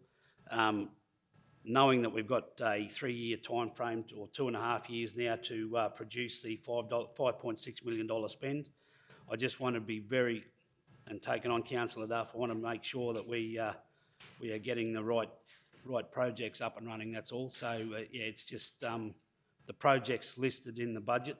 I just don't want to see them locked in and we haven't got options to discuss and have further conversations around projects that we need to do in the future. Yeah, thank you for the clarification. Certainly when we sat at this table on the 13th of April for a budget workshop, we were presented with the worst case scenario. If council was to receive no extra income, fully fund every position in the organisational chart and maintain core service delivery, we were staring down the barrel of an impossible deficit, a deficit that no general manager or councillor was prepared to accept. And so what seemed like the impossible task was set, the challenge accepted. Since then, we've witnessed the clawing back of funds from our operational and capital budgets, and I believe our budget process has been thorough. We've modelled multiple scenarios in an effort to cushion any impact to the continuation of core services we provide, and most importantly, the cost of those services to our ratepayers. We've been part of many unattractive compromises, leaned into the discomfort, and consistently dug through the details of general ledger reports and every department's draft budgets in relentless pursuit of savings, of efficiencies, and of better options. We've avoided drastic measures. The doors will stay open, and it's important to understand that compromises like the $775,000 that has been taken from gravel resheeting program, some capital works have been deferred for consideration, and in the quarterly financial reviews, staff have been challenged to significantly reduce White Fleet, a challenge we know is a work in progress. And the $500,000 that was to be restricted for the future Kingaroy swimming pool works has been removed from this budget. Savings big and small have progressively been found since April, and this has been a team effort. And by all means, Mr Mayor, I welcome the savings you've put forward today and hope that we can review those with the first quarter reviews. I will support this motion. However, today's decision is a bittersweet reminder of the challenges ahead of us. We've each been elected to serve our communities and have been trusted to make the tough decisions, and this is a tough decision. The reality is when you look at this budget, despite all of the work that has been done, we're still in deficit, and there are many factors to this. I've learned firsthand this budget process is multifaceted, and when you think you've solved one problem, it seems you've created another somewhere else. Through this process, I'm even more convinced that our region is not receiving the proportion of federal assistance grants reflective of the community assets and the services that we provide. This means our ratepayers have progressively had to make up for the shortfall, and in my view, that's not good enough. I believe our reliance on current funding cycles of government grants is not sustainable. We've also adopted a strategy to reduce the risk of our assets deteriorating and to stretch our capital budget by prioritising identified maintenance renewals and critical water infrastructure projects for Works for Queensland funding. This means the projects that our community would like to do are heavily scrutinised against those that must be done. The associated costs with meeting the diverse statutory and legislative requirements that Council is accountable to are rising, and the funds that ratepayers pay to state governments for improvements in waste management practices, for instance, are not being reinvested in our region. Construction and material costs are rising well beyond CPI, and the EBA increase of 2.5% means staff costs and on-costs have increased significantly. We know we have an unfunded backlog of road defects and currently are responding to more than 3,400 customer requests a year for works alone, meaning our team is juggling the cost, risks and roads hierarchy to determine what we can afford to fix and making the difficult decision as to what our ratepayers must tolerate in the meantime. We are sweating many of our critical water and wastewater assets in an effort to restrict the funds needed to pay for their replacement into the future. This is important because, as we learned last year with the urgent sewer relining works brought forward in Nanango, while this strategy prolongs the large capital spend and reduces borrowings, the situation can quickly change, and we have to have the financial backing to renew failing water infrastructure. We issue public health licences, building and plumbing permits, development approvals, enforce local laws, register dogs, and design infrastructure that by law requires the approval of a registered RPEQ engineer. And despite many efforts to recruit, we currently have to use external resources for this service. Across the complexities of our operations and in an effort to be more efficient and improve our services, we have invested significantly in the transformation of business systems, and the return on this investment as we navigate new opportunities such as going paperless will take time. Like my colleagues, there have been many times when I've questioned what is the right thing to do. The reality is the gradual increase in the complexity for a council of our size over many years has resulted in council spending more money than we collect, and this too, in my view, is unsustainable. It will clearly be a long road ahead, and if we are to replace the $61.6 million of critical water infrastructure over these next 10 years that we've modelled in this budget, along with providing a safe road network while maintaining the 1,412 kilometres of sealed roads that are beginning to age because our focus has been on the 1,581 kilometres unsealed roads, this will be a constant challenge. So I stand here today with my community and my colleagues in this council, and I do believe that together we can do better. But to achieve this, there is no space for hypothetical assumptions or making decisions on the fly. We need the facts, and we need to problem solve as a team. And that's why I will support this motion today. I know we have been through the facts. I feel it is a fair and responsible budget. And I'm a strong believer that while progress is optional, change is inevitable. And while I choose progress, I know to make sustainable changes in our operations, it will take time. So we'll be supporting this motion today. Okay, any other speakers for or against? Councillor Jones again, I just could clarify, as excluding works for Queensland, all of the capital works are blended. The capital works programs are a blend of funding from CapEx, works for Queensland, and I know we'll have perhaps LRCI coming forward in 6 months' time. Is there a reason for excluding works for Queensland or not looking at the entire schedule as one complete list?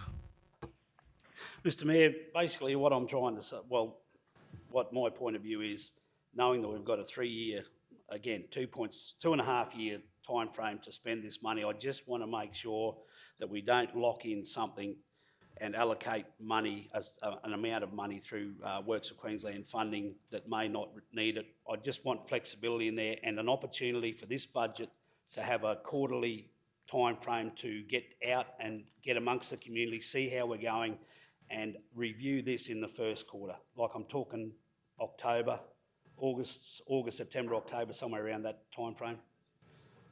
Your first quarter review. That's all I'm asking. I'm just saying that I want to get it out there. Let this budget hit the ground, because seriously, we all know, and if anybody's listening or watching or the media's listening, this is a tight as hell budget, and we're asking our staff to deliver with, so I just want to have time for this to hit the ground for 3 months, give it clarity for me, and just have that money that we haven't got any real pressure on us to spend. We have a three-year spend when we were given that 5.6 million, and I don't want to see those projects just yet locked in, bang, let's get going, all the rest of it.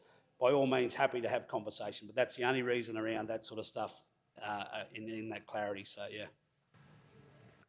Yeah, thanks, Councillor. General Manager Meehan, just in terms of that $60,000 potential saving in planning, so at the moment, if I could just correct Councillor Duff, it's $405,000 for the external contractor to come in and provide that service, of which I believe, and please correct me, GM, 55% will be in relation to capital works design, 45% of that expenditure is expected to be in operational design, so 55 to CapEx, 45 to OpEx, and that at the moment we're paying an external consultant the $405,000 to deliver those 2 lots of projects, and as I've said before, I know a region close by where they pay $120,000 for an employee to do that work. So we're certainly hoping to see those savings. But GM, just to confirm, have we got our data correct? And we are going through the process of looking to try and employ someone into that position in coming months. Is that correct? Yeah, through you, Mr. Mayor. I'm just trying to remember whether it was 45 or 35. It would be in the order of 45 or 35 on OPEX, and then the remainder is capital. So it's either 55 or 65%. I don't have that number in front of me. But I think that the point is very similar of OPEX and CapEx split. We are in a recruitment process at the moment. So given that we are in an open council meeting, I can't comment further on that. Want to confirm that there is a recruitment process? Yes, that's right. So what I would just suggest to council is, if we were successful in filling that position, we would bring it back at a quarterly review to apply those savings, if that would be my suggestion, Mr. Mayor, at this stage. Thank you, GM. I'm very comfortable with that. Okay. Right. Any other speakers for or against? I'm probably leaning to supporting this in that I fully understand that we'll get the opportunity to do our first quarter review on the $60,000 saving, and if we can find an employee to replace that contractor, that'll be a great outcome to be able to cut that 400,000 back to 120 or thereabouts. I mean, I'm not sure what the salary will be, but whatever it might be, that's fine. And I would hope that we can certainly, through our future budget revisions, find the savings in our legal fees. I hope that we don't have to spend $200,000 again this next year on legal fees in keeping council in compliance with the legislation as those issues come forward from members of the community.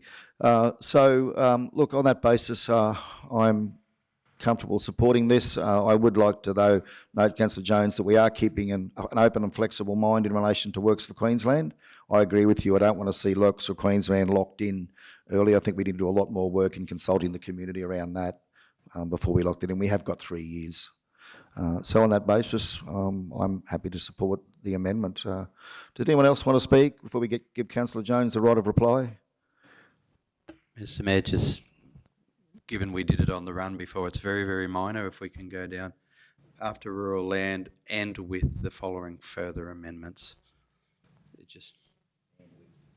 The following further amendments, yeah.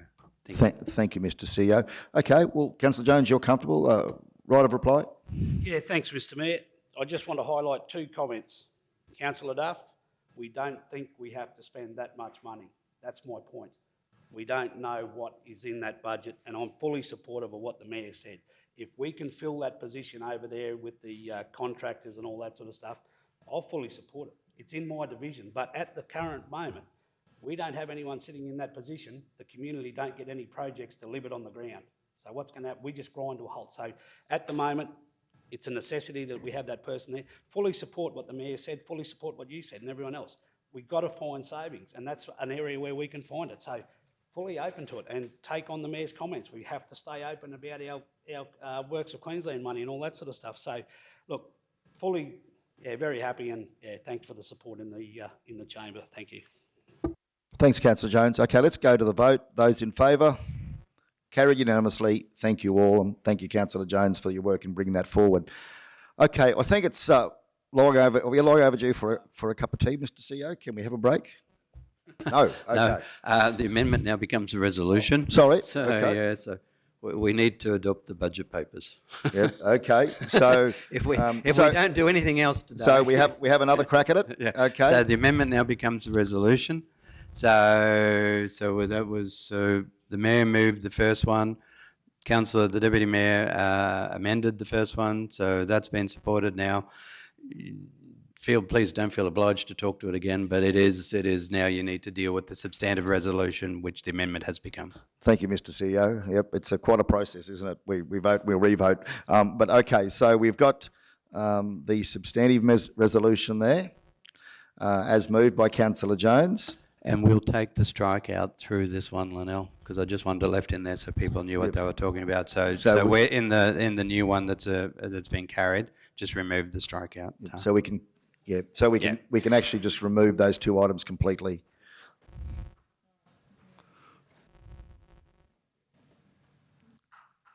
You're doing very well, Linnell, to keep in touch with us here.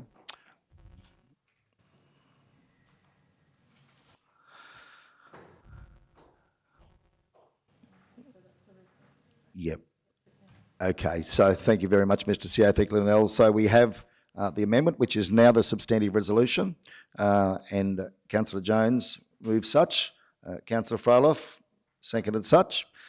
So does anyone wish to speak? If not, let's go straight to the vote. Those in favour? Carried unanimously. Thank you all. I'll now move that we break for morning tea at 10:42 a.m. and return at 11 a.m. We have a seconder.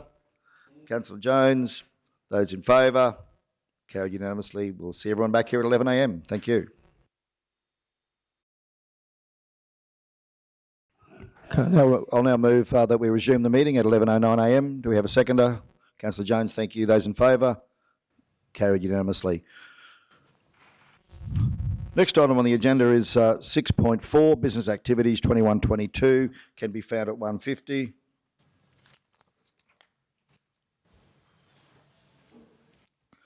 Okay.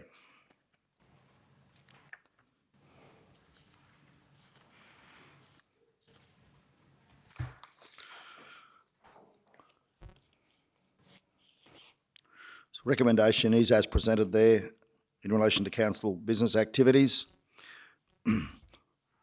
I'll now move the motion as presented in accordance with the recommendation. Do we have a seconder for such? Councillor Froeloff, thank you. Speakers for or against? Those in favour?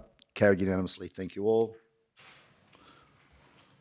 6.5 is the statements of estimated financial position to 30 June 2021 at 154.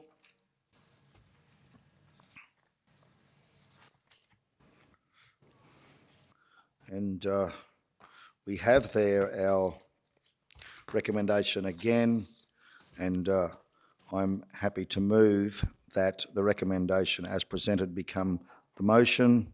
Do we have a seconder? Thank you, Councillor Potter. Speakers for or against? Those in favour? Sorry, yes, Mr. CEO, any clarification on that? No. If I may, I was just going to. This is looking back for the last year, and whilst it's an estimated position, it's been mentioned several times. And when the if I can acknowledge and thank both councillors, staff, the organisation, from the general managers down to the casuals, That $1.3 million is there. I just really wanted to make a notation of it. It was spoken, I think, briefly at the last ordinary meeting, or maybe in the budget committee. My memory is a little bit off on which one it was. But just when everyone works together, when everyone pulls together, we can achieve really great things. And I just want to acknowledge the result from last year. There's been, on occasions, a lot of social media and community commentary about high debt levels and a whole raft of things. The organisation actually has responded, given the last 12 months, given COVID is mixed up in that. And I'd just like to acknowledge working with the councillors and with the organisation and all the staff and the great job that as a collective, and it demonstrates what can be done when we all work together. Thank you. Yes, thank you very much, Mr. CEO. Very well said. Of course, just for everyone's benefit there, you can see the statement of comprehensive income on that page, 154. And down the bottom, you'll see where in the second column, the amended budget going back some time was a deficit of 4.56 million. That's now come in at what we expect will come in at 3.2. So there's been over in excess of $1.3 million in savings delivered prior to 30 June to get that deficit down to the 3.2 million. So again, yeah, I certainly want to reaffirm the statements made by our CEO that we're very grateful to the work that everyone's done, including particularly our staff across the organisation. And also to say that we, it's indication that this council takes responsibility for its financial affairs, and we will continue to work on making sure that we are financially sustainable, that we are and continue to be financially sustainable. Okay, so that being the case, yeah, let's go to the vote. Those in favour, carried unanimously. Thank you all.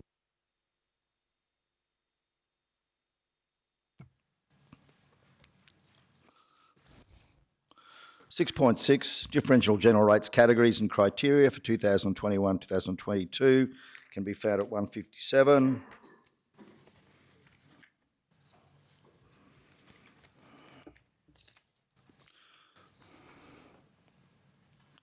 So this goes to the categories of rateable land, and the recommendation is, as presented there, we have items 1 through to 3. Do we have a mover for such? Thank you, Councillor Henson. We have the motion in relation to the recommendation moved by Councillor Henson. Do we have a seconder? Thank you, Councillor Potter. Speakers for or against? Councillor Duff, sorry. Thank you. Thank you, Mr. Mayor. Yeah, I just wanted to state that I know that we're going to look at this. This is the one where we have the different rates in the dollar for the towns, and as part of that whole rating review, I'm really keen to get to see if we can change that, because currently it's done on where you live, not on the values. I'd like to see something like banding considered, where if you have the same value in Mergen as opposed to Blackbutt as opposed to Kingaroy, you're paying the same rate in the dollar, rather than if you're in Blackbutt or Mergen or Kingaroy, you're paying different rates in the dollar. So I'm just really keen to look at that and review it. I'll vote for it, support it today, because I know that we are going to look at it, but just wanted to flag that that's the big one for me. Thank you. Councillor Potter. Thank you. I'd like to agree with Councillor Duff on this matter, but also we've only got a single rate category for rural rates. Everything else seems to have been split up. So rural rates is one thing I'd really like to look at, because there are many different types of rural land. It's been pointed out to me. So that's probably an area we really need to make sure that we look at in depth. Thank you, Mr. Mayor. Thank you, Councillor Potter. Yeah, I'd certainly support what both councillors are indicating there, that over the next 12 months, council has much work to do in addressing the rating categories of council, including certainly our residential, but also, Councillor Potter's indicated, the rural rating. We have rural land that has different purposes, different uses. Some is intensive, some is more broad acre or open grazing country. And it will be interesting to go through a review in the next 12 months and see if we can actually come up with a better model in relation to both towns and those farming properties. Any other speakers? If not, let's go to the vote. Those in favour? Carried unanimously. Thank you all. Council, we've dealt with 6.7, so we'll go straight now to 6.8, which is the minimum general rates for 2021-22, can be found at 174.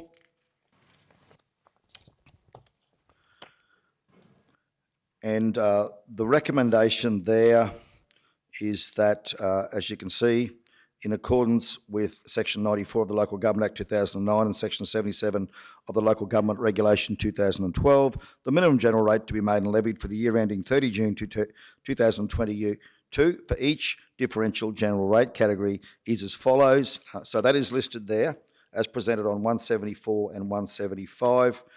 Do we have a mover for such? Councillor Potter, a seconder? Thank you, Councillor Jones.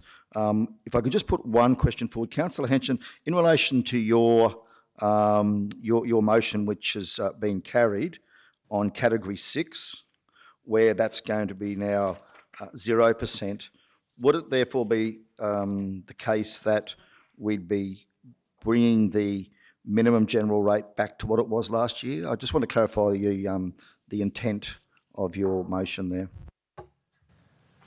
Thanks, Mr. Mayor. Yes, that was my intent, that this year the 0% on the rural section class 6, so it'll be back to what it was last year. Yeah, thank you.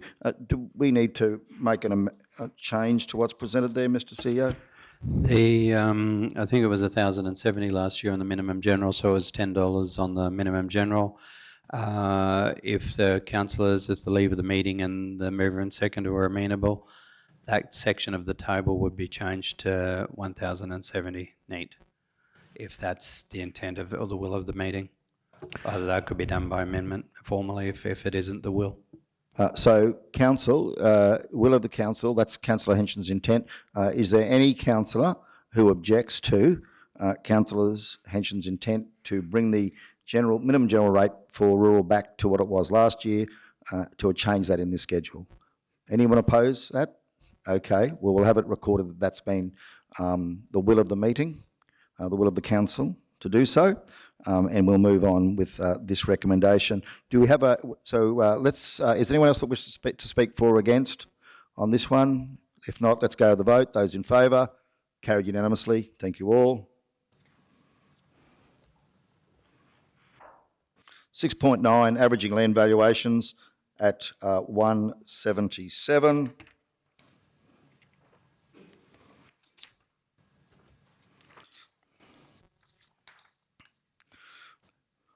Recommendation is that pursuant to sections 74 and 76 of the Local Government Regulation 2012, for the purpose of making and levying differential general rates for the 2021-2022 financial year, the rateable value of land is the 3-year average value of land. Do we have a mover?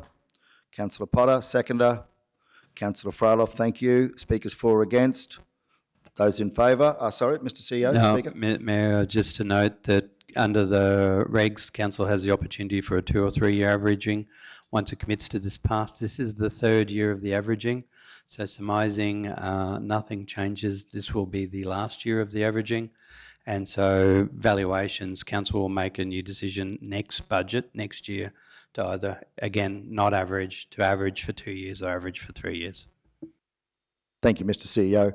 Okay, council, let's go to the vote on this one. Those in favour? Carried unanimously. Thank you all. 6.10, setting the limit of increase in the amount of general rates 21-22 at 178. Recommendation is, as you can see there as presented, what the recommendation effectively does is to cap the increase at 30%, percentage increase at 30%. So we have the recommendation as presented. Do we have a mover for such? Thank you, Councillor Potter. A seconder? Councillor Duff. Speakers for or against? Go to the vote. Those in favour? Carried unanimously. Thank you all. 6.11, special charge rural fire brigades 21-22 at 181. Recommendation is presented. Do we have a mover? Councillor Potter, seconder Councillor Jones. Speakers for or against? Councillor Duff. Just a question. I just wanted to clarify whether that's still the same as it was last year. Is that, we haven't put that up, have we? No, I'm good with that. Okay, so councillor Duff's had it confirmed that there's been no increase to the rural fire levy special charge. Any other speakers for or against? Go to the vote. Those in favour? Carried unanimously. Thank you all. 6.12, special charge, annual implementation plan, road maintenance, Wattlegrave Road Quarry, 2021-22 at 183. Officer's recommendation, again, as presented. Special levy charge, $9,766.57, with further details provided in the recommendation as presented. Do we have a mover? Councillor Jones, seconder. Councillor Freiloff, thank you. Speakers for or against? Those in favour? Carried unanimously. Thank you all. 6.13, special charge, annual implementation plan, road maintenance, Tim Dwyer Road Quarry, 21-22 at 187. Officer's recommendation is as presented there. Do we have a mover for such? Councillor Jones, seconder. Councillor Potter. Speakers for or against? Those in favour? Carried unanimously. Thank you all. 6.14, special charge, annual implementation plan, road maintenance, Wilson's Road Quarry, 21-22 at 191. Officer's recommendation is presented. Do we have a mover for such? Councillor Jones, seconder. Councillor Henson, thank you. Speakers for or against? Go to the vote. Those in favour? Carried unanimously. Thank you all.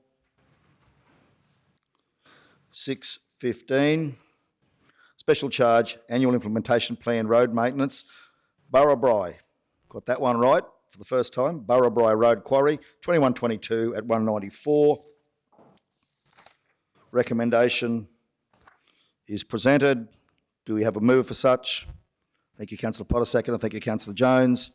Speakers for or against? Go to the vote. Those in favour? Carried unanimously. Thank you all. 6.16, special charge, annual implementation plan, road maintenance, Manar Road Quarry, 21-22 at 198. And again, officer's recommendation is presented. Do we have a mover? Councillor Duff, thank you. Councillor Henson, seconds. Thank you. Speakers for or against? Go to the vote. Those in favour? Carried unanimously. Thank you all. 6.17, separate charge, community rescue and evacuation, 21-22 at 201. Officer's recommendation is effectively that the charge remain at $5 per rateable assessment, with details provided in the officer's recommendation presented. Do we have a mover? Councillor Freiloff, thank you. Seconder, Councillor Potter, thank you. Do we have speakers for or against? No? Okay, I'll go to the vote. Those in favour? Carried unanimously. Thank you all. 6.18, separate charge, waste management levy, 21-22 at 203.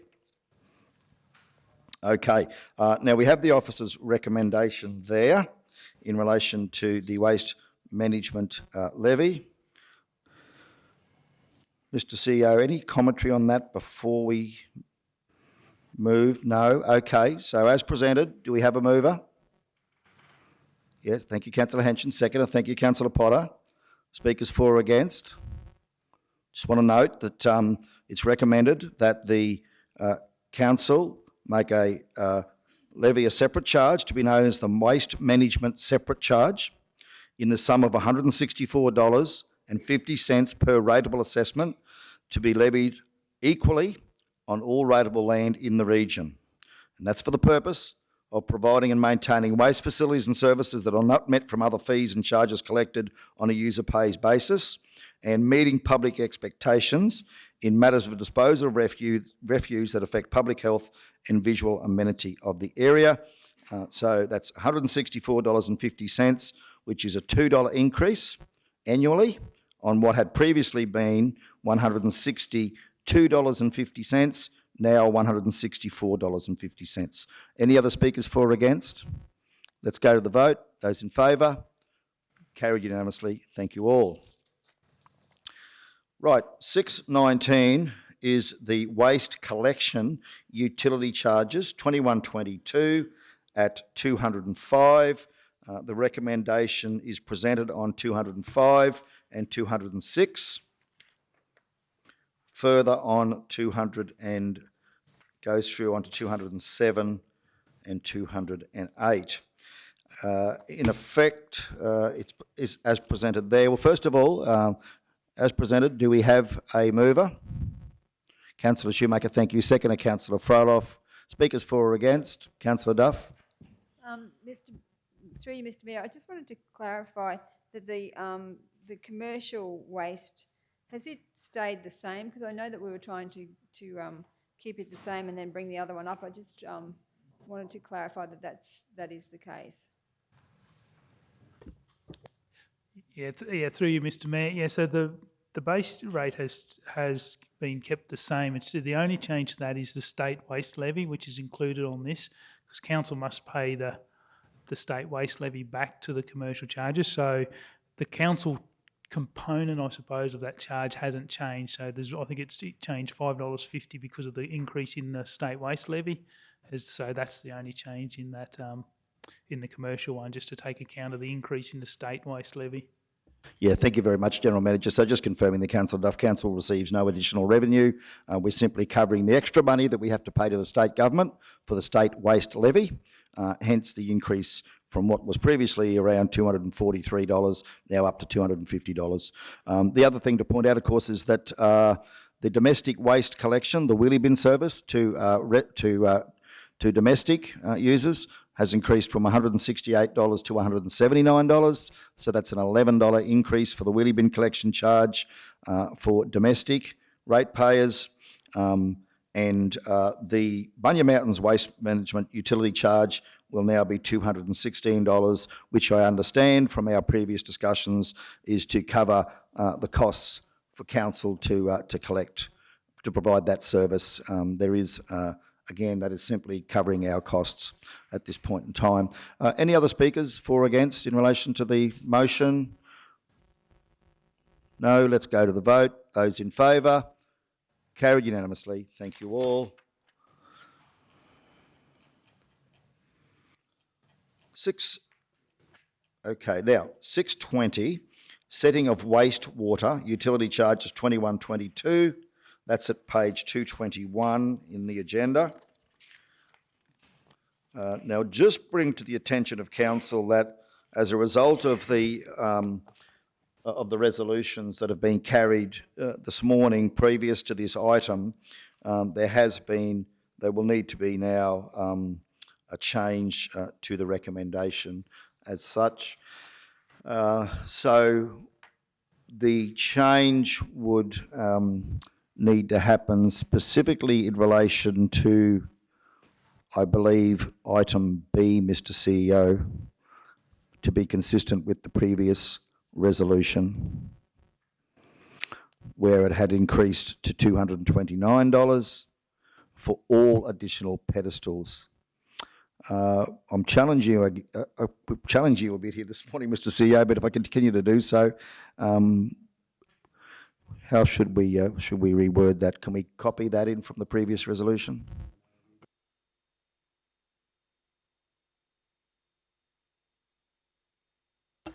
Thanks, Mayor. We'll just grab the ones that have already been adopted by council. So that would be the resolution moved by Councillor Jones. Yep, the amendment. That's in The amendment 6.3. 6.3, yeah. It'll be the amended version of that.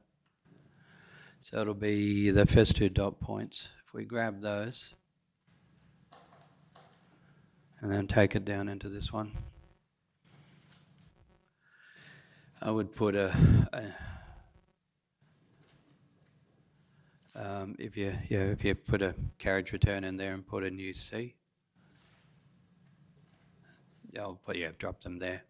All additional. Wait, we go back. Okay, so we'll take any assistance here gladly, General Managers, but other than additional pedestals installed in a private residence for the sole use of occupier and family, all additional pedestals will be levied a charge. Get rid of the 229.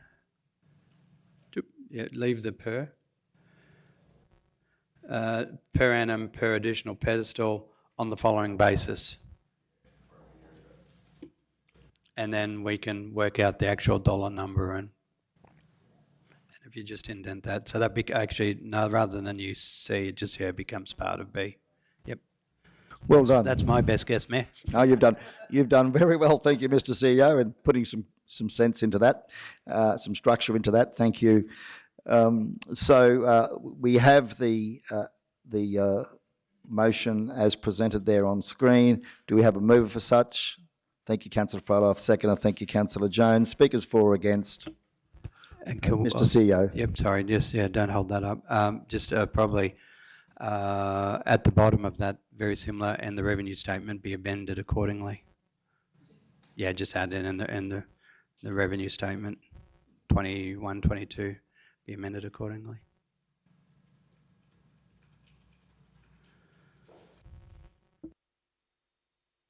Thank you, Mr. CEO. Thank you, Linnell. Just to bring to the attention of council, and we'll go to Councillor Shoemaker. First of all, the first pedestal charge will not be increased. It's remaining at $739 under this motion.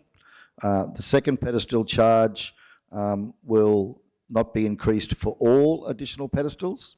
It will undergo a review over the next 12 months, and the only increase at this stage will be for hospitals and education. There are 840 of those, which will be increased from 28% of the first pedestal charge up by 15 to 43% of the first pedestal charge. One question there, the item C, the $533 per annum for the Proston, is it? Proston wastewater. General Manager, would that come back or would that stay the same? Was that subject to an increase, do you know, as part of that 3%? When the discussion was on, I can help there, Mayor. Proston wasn't amended through the budget committee processes, bar its vacant lot. So the Proston scheme will remain, and there's I suppose a closing up of the various schemes. Vacant did move a little bit, so it was the only ones that's in. Probably find it in the revenue statement if you need the exact numbers, but yeah. So Proston stayed the same, bar vacant. Yeah, thank you, Mr. CEO. That clarifies that. And of course, just to importantly note that additional pedestals in a private residence for the sole use of the occupier and their family are not subject to the second pedestal charge. So, for example, where you have a home and you have perhaps 2 or 3 toilets, in most cases, many homes today have 2 toilets. You only pay the one pedestal charge, being the $739, where that is a private residence for the sole use of the occupier and their family. Okay, Councillor Shoemaker. Yes, thank you, Mr. Mayor. I just wanted to confirm that we had actually received, I know we had received legal advice. There's been a long-standing discussion through council here at our budget committee meeting. So I just want to confirm that the legal advice does actually allow us to increase the hospital and education facilities without increasing the other facilities. So I've thought about that over morning tea, and I just want to confirm that council actually can do that.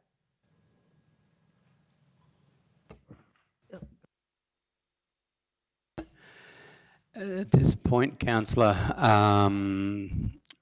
the mechanism of council's adopted the resolution effectively already as far as the second pedestal charges.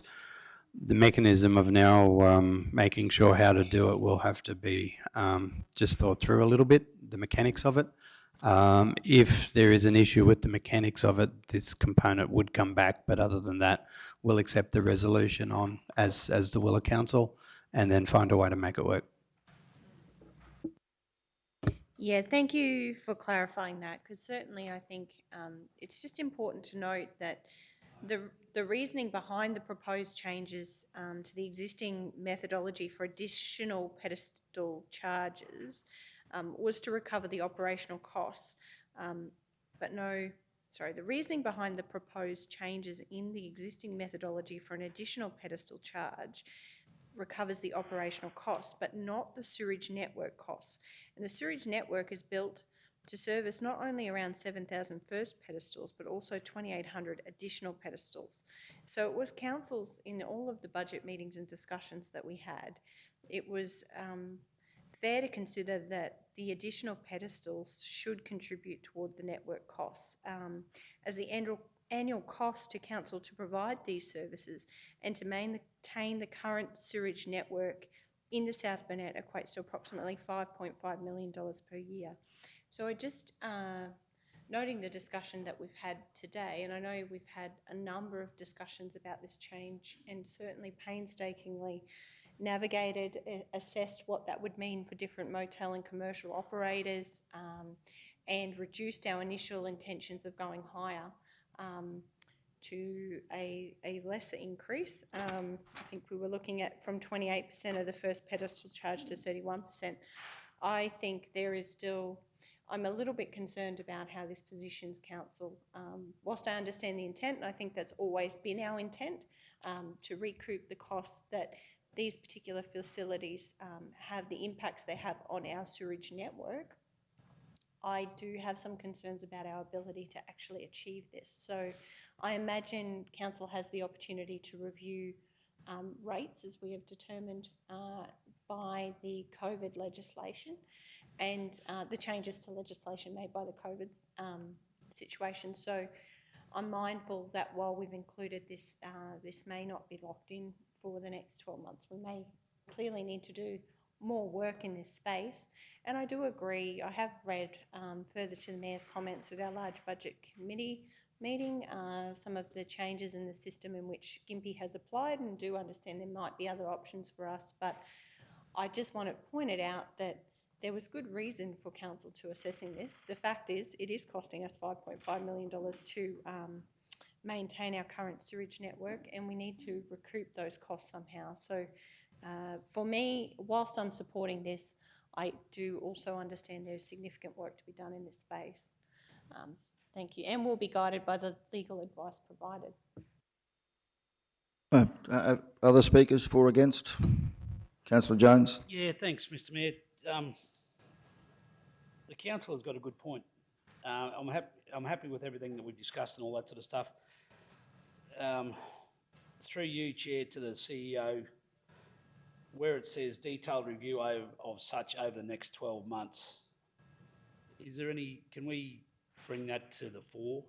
Like, this is one of our main concerns, and the councillor does make a very good point that all of the budget committee meetings and discussions and all that, we did all agree upon the effect it has on our system and cost recovery and all that sort of stuff.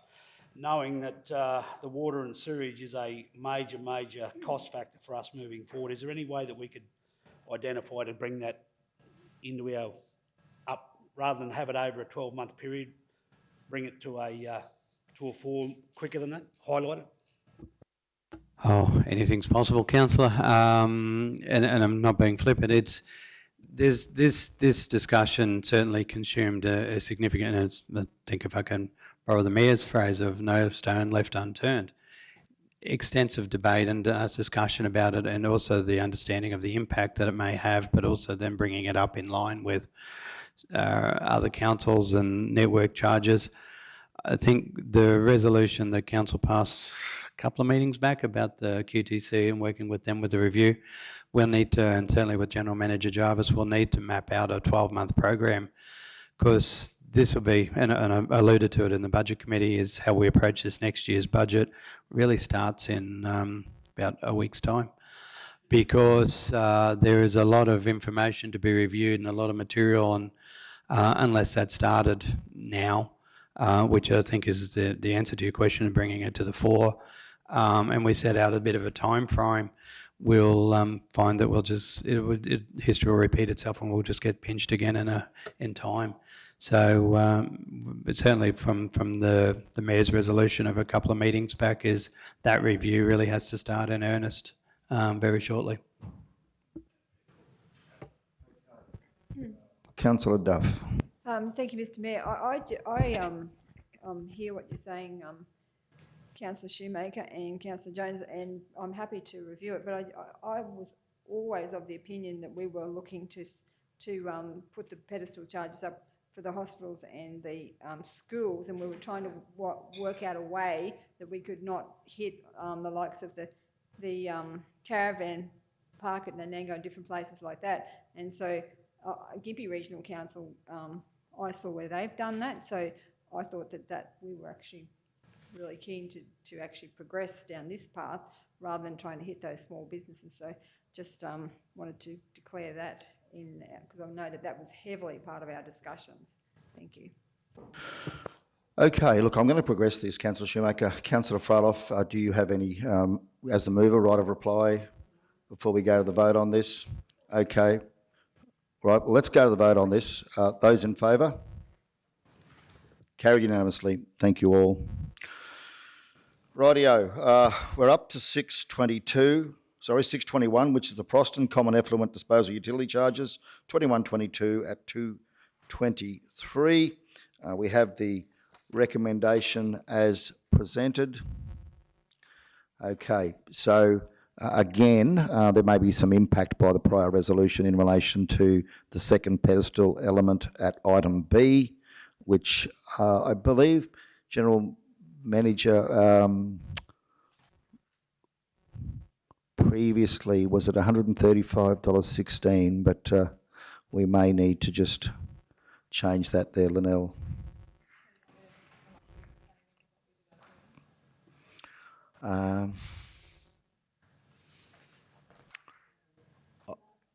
Could we take the first bullet point, Mr. CEO?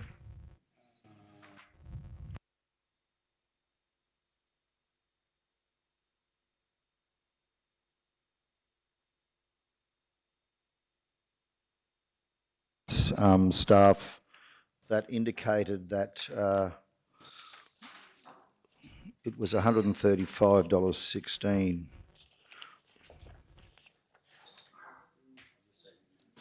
It's probably being pedantic, we're dealing with sense, but it is the budget, we need to get it right.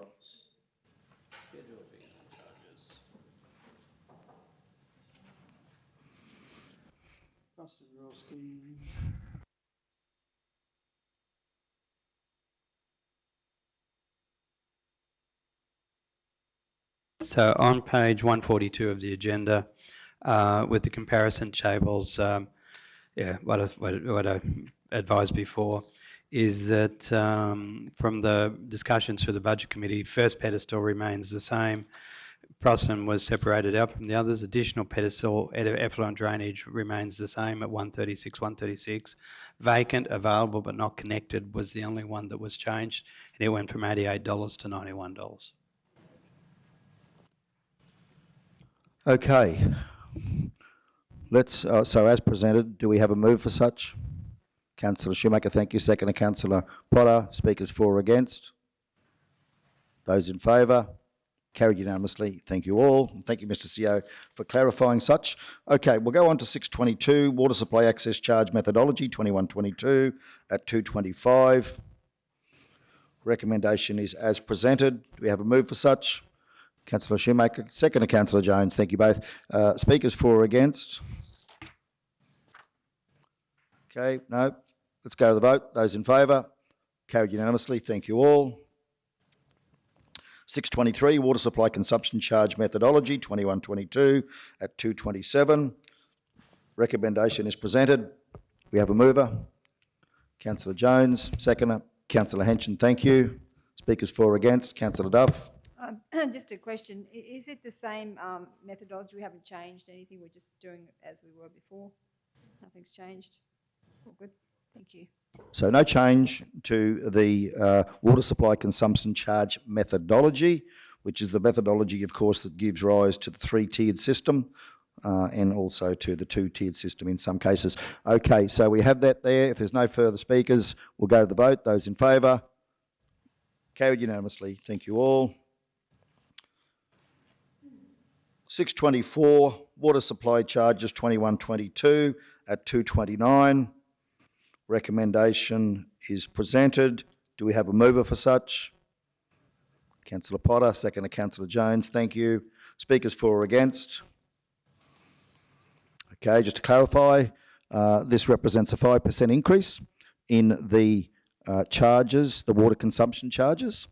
So if one, to look at page 230 of the agenda, you will see there where at item A, residential tariffs for those schemes are increasing from $1.57 per kilolitre to $1.65 per kilolitre under Tier 1. Once a user then moves into Tier 2, it will increase from $2.34 to $2.46, and in Tier 3 would increase from $2.75 to $2.89. Also note that in relation to item B, commercial tariffs for those particular schemes, as stated, Tier 1 goes from $1.71 to $1.80, Tier 2 from $2.29 to $2.40, and Tier 3 from $2.54 to now $2.67. Item C, the rural water scheme at Proston, flat charge will continue to apply under this motion at $1.65 per kilolitre, being the new Tier 1 rate. And item D, high volume commercial users who are using more than 200,000 kilolitres per year would be on a two-tier system, with the first 20,000 kilolitres at $1.80 and thereafter at $2.40 for those listed schemes. So that's in essence the detail of the motion. Any other speakers for or against? Okay, we'll go to the vote. Those in favour? Carried unanimously. Thank you all. 625, levy and payment of rates and charges, 2122 at 232. And we have the officer's recommendation there. Okay, so recommendation is as presented. So effectively, the rates would be levied as they were last year in 2 half years, 2 6-monthly blocks. First period 1 July to 31 December. In August, second half of the year, January to June 22, in February 22. So we have the recommendation as presented. Do we have a mover for that? Councillor Potter, second to Councillor Jones. Thank you. Speakers for or against? Okay. Councillor Shoemaker? Yes, so I just wanted to confirm with the dates that we've got here, if council did move to make any changes as per the pedestals and alike, we could do that with a special meeting in accordance with these timeframes. Yeah, councillor, without diving into the Act, I think they call it an extraordinary resolution for the purposes of the regulations in the Act. So if council made an extraordinary decision in regard to its rating and budgets, you would not be able to do it between, given that the rates come out in August, we would need to do it in time frame allowable so that we could issue a rates notice in February or push that rates notice back to March, for example. So your window for making any decisions would really be December, January. And those 2 ordinary meetings or a special meeting there. The budget must be amended if council makes a decision under that, I'll call it the COVID regulation for want of a better term, which isn't its proper name, but anyway, that's pretty much what its effect is. If council makes an extraordinary decision under that section of the Act regulations, then it must amend the budget to reflect that decision. So that would have to be December, January. Otherwise, you just wouldn't have time to levy. Thank you, Mr. So. Other speakers? Okay, let's go to the vote. Those in favour? Carried unanimously. Thank you all. 627, interest on overdue rates at... Oh, I've just jumped. I've kept my record intact, Councillor Jones. I thought I was going to have a win today, but anyway, I've skipped one already. Okay, adoption of the discount on rates. So we have the recommendation here that pursuant to section 130 of the Local Government Regulation 2012, the differential general rates, wastewater utility charges, water access charges, refuse collection charges made and levied shall be subject to a discount of 10% if paid within the discount period of 30 days of the date of issue of the rate notice, provided that 1, all of the aforementioned rates and charges are paid within 30 days of the date of issue of the rate notice. 2, all other rates and charges appearing on the rate notice that are not subject to discount are paid within 30 days of the date of issue of the rate notice. And 3, all other overdue rates and charges relating to the rateable assessment are paid within 30 days of the date of issue of the rate notice. Do we have a mover? Councillor Shoemaker, thank you. Seconder, Councillor Fryloff, thank you. Speakers for or against? Councillor Shoemaker. Yes, Mr Mayor, I know there's been some commentary about the discount on rates, particularly from some of our neighbouring councils and in the local media, and certainly I think this is an area this council has discussed potentially considering. It just does require further work, so I'm keen to have a look at that, as Councillor Potter said earlier in the meeting, as to what might be achievable if we were to change this discount. I'm mindful that the discount of 10% has been set since council amalgamated all those years ago, and yeah, by all means, I do feel it is probably time to review that over this coming period, and with I'll support it for now, but certainly I understand the work on next year's budget starts tomorrow, in my opinion, so thank you. Thank you, Councillor. Other councillors? Councillor Jones. Yeah, no, I just take that point, Mr Mayor, but if we reduce the discount on our rates, I just think that's a different way of putting the rate rise up. I just want to highlight that, because if we take away the discount, and I appreciate other councils doing all that sort of stuff, to me, I see it, and I'm only talking about myself, it's just another way of raising your rates without putting a general rate rise up, just to put that out there. Thanks, Councillor Jones. Other speakers for or against? Councillor Duff. Yeah, I support what Councillor Jones is saying. It's all it is just another way of getting more money out of the ratepayer, because I'm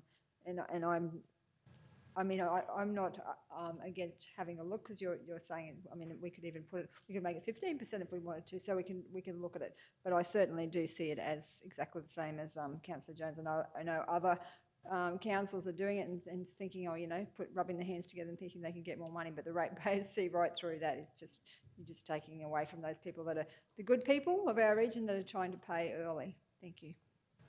Thanks, Councillor Duff. Okay, yeah, look, I'd probably just, on this as well, I'd concur with the fellow councillors that I think the 10% has worked for us, continues to work for us. It's a good incentive for people to pay on time. It supports our cash flow, as our finance accountants often remind me that cash flow is important to us paying our bills. So it supports our cash flow. It has been part of us being able to mitigate the level of debtors that we carry in rates, and we've got some good work happening there. I think the 10% discount has been part of that solution, and I agree with Councillor Jones. To reduce that would be just a grab for cash out of the pockets of our ratepayers. So I'll continue to support this wholeheartedly. Okay, if there's no other speakers for or against, we'll go to the vote. Those in favour? Carried unanimously. Thank you all. Okay, now on to 627, which is the interest on overdue rates at 21.22 at 235. And officer's recommendation is as presented there. And so do we have a mover for such? Councillor Potter, thank you. Seconder, Councillor Duff, thank you. Speakers for or against? If I could just clarify that council, under the regulation, the Local Government Regulation 2012, can charge interest on overdue rates. The interest is calculated by adding together the monthly average yield of the 90-day bank acceptable bills as published by the Reserve Bank of Australia as at the end of the March in the financial year immediately before the current financial year, plus 8%. So for the 21-22 financial year, this will be 8.03%, being 0.03% plus the 8%. Okay, so that is the maximum allowed interest rate per the Local Government Regulation 2012.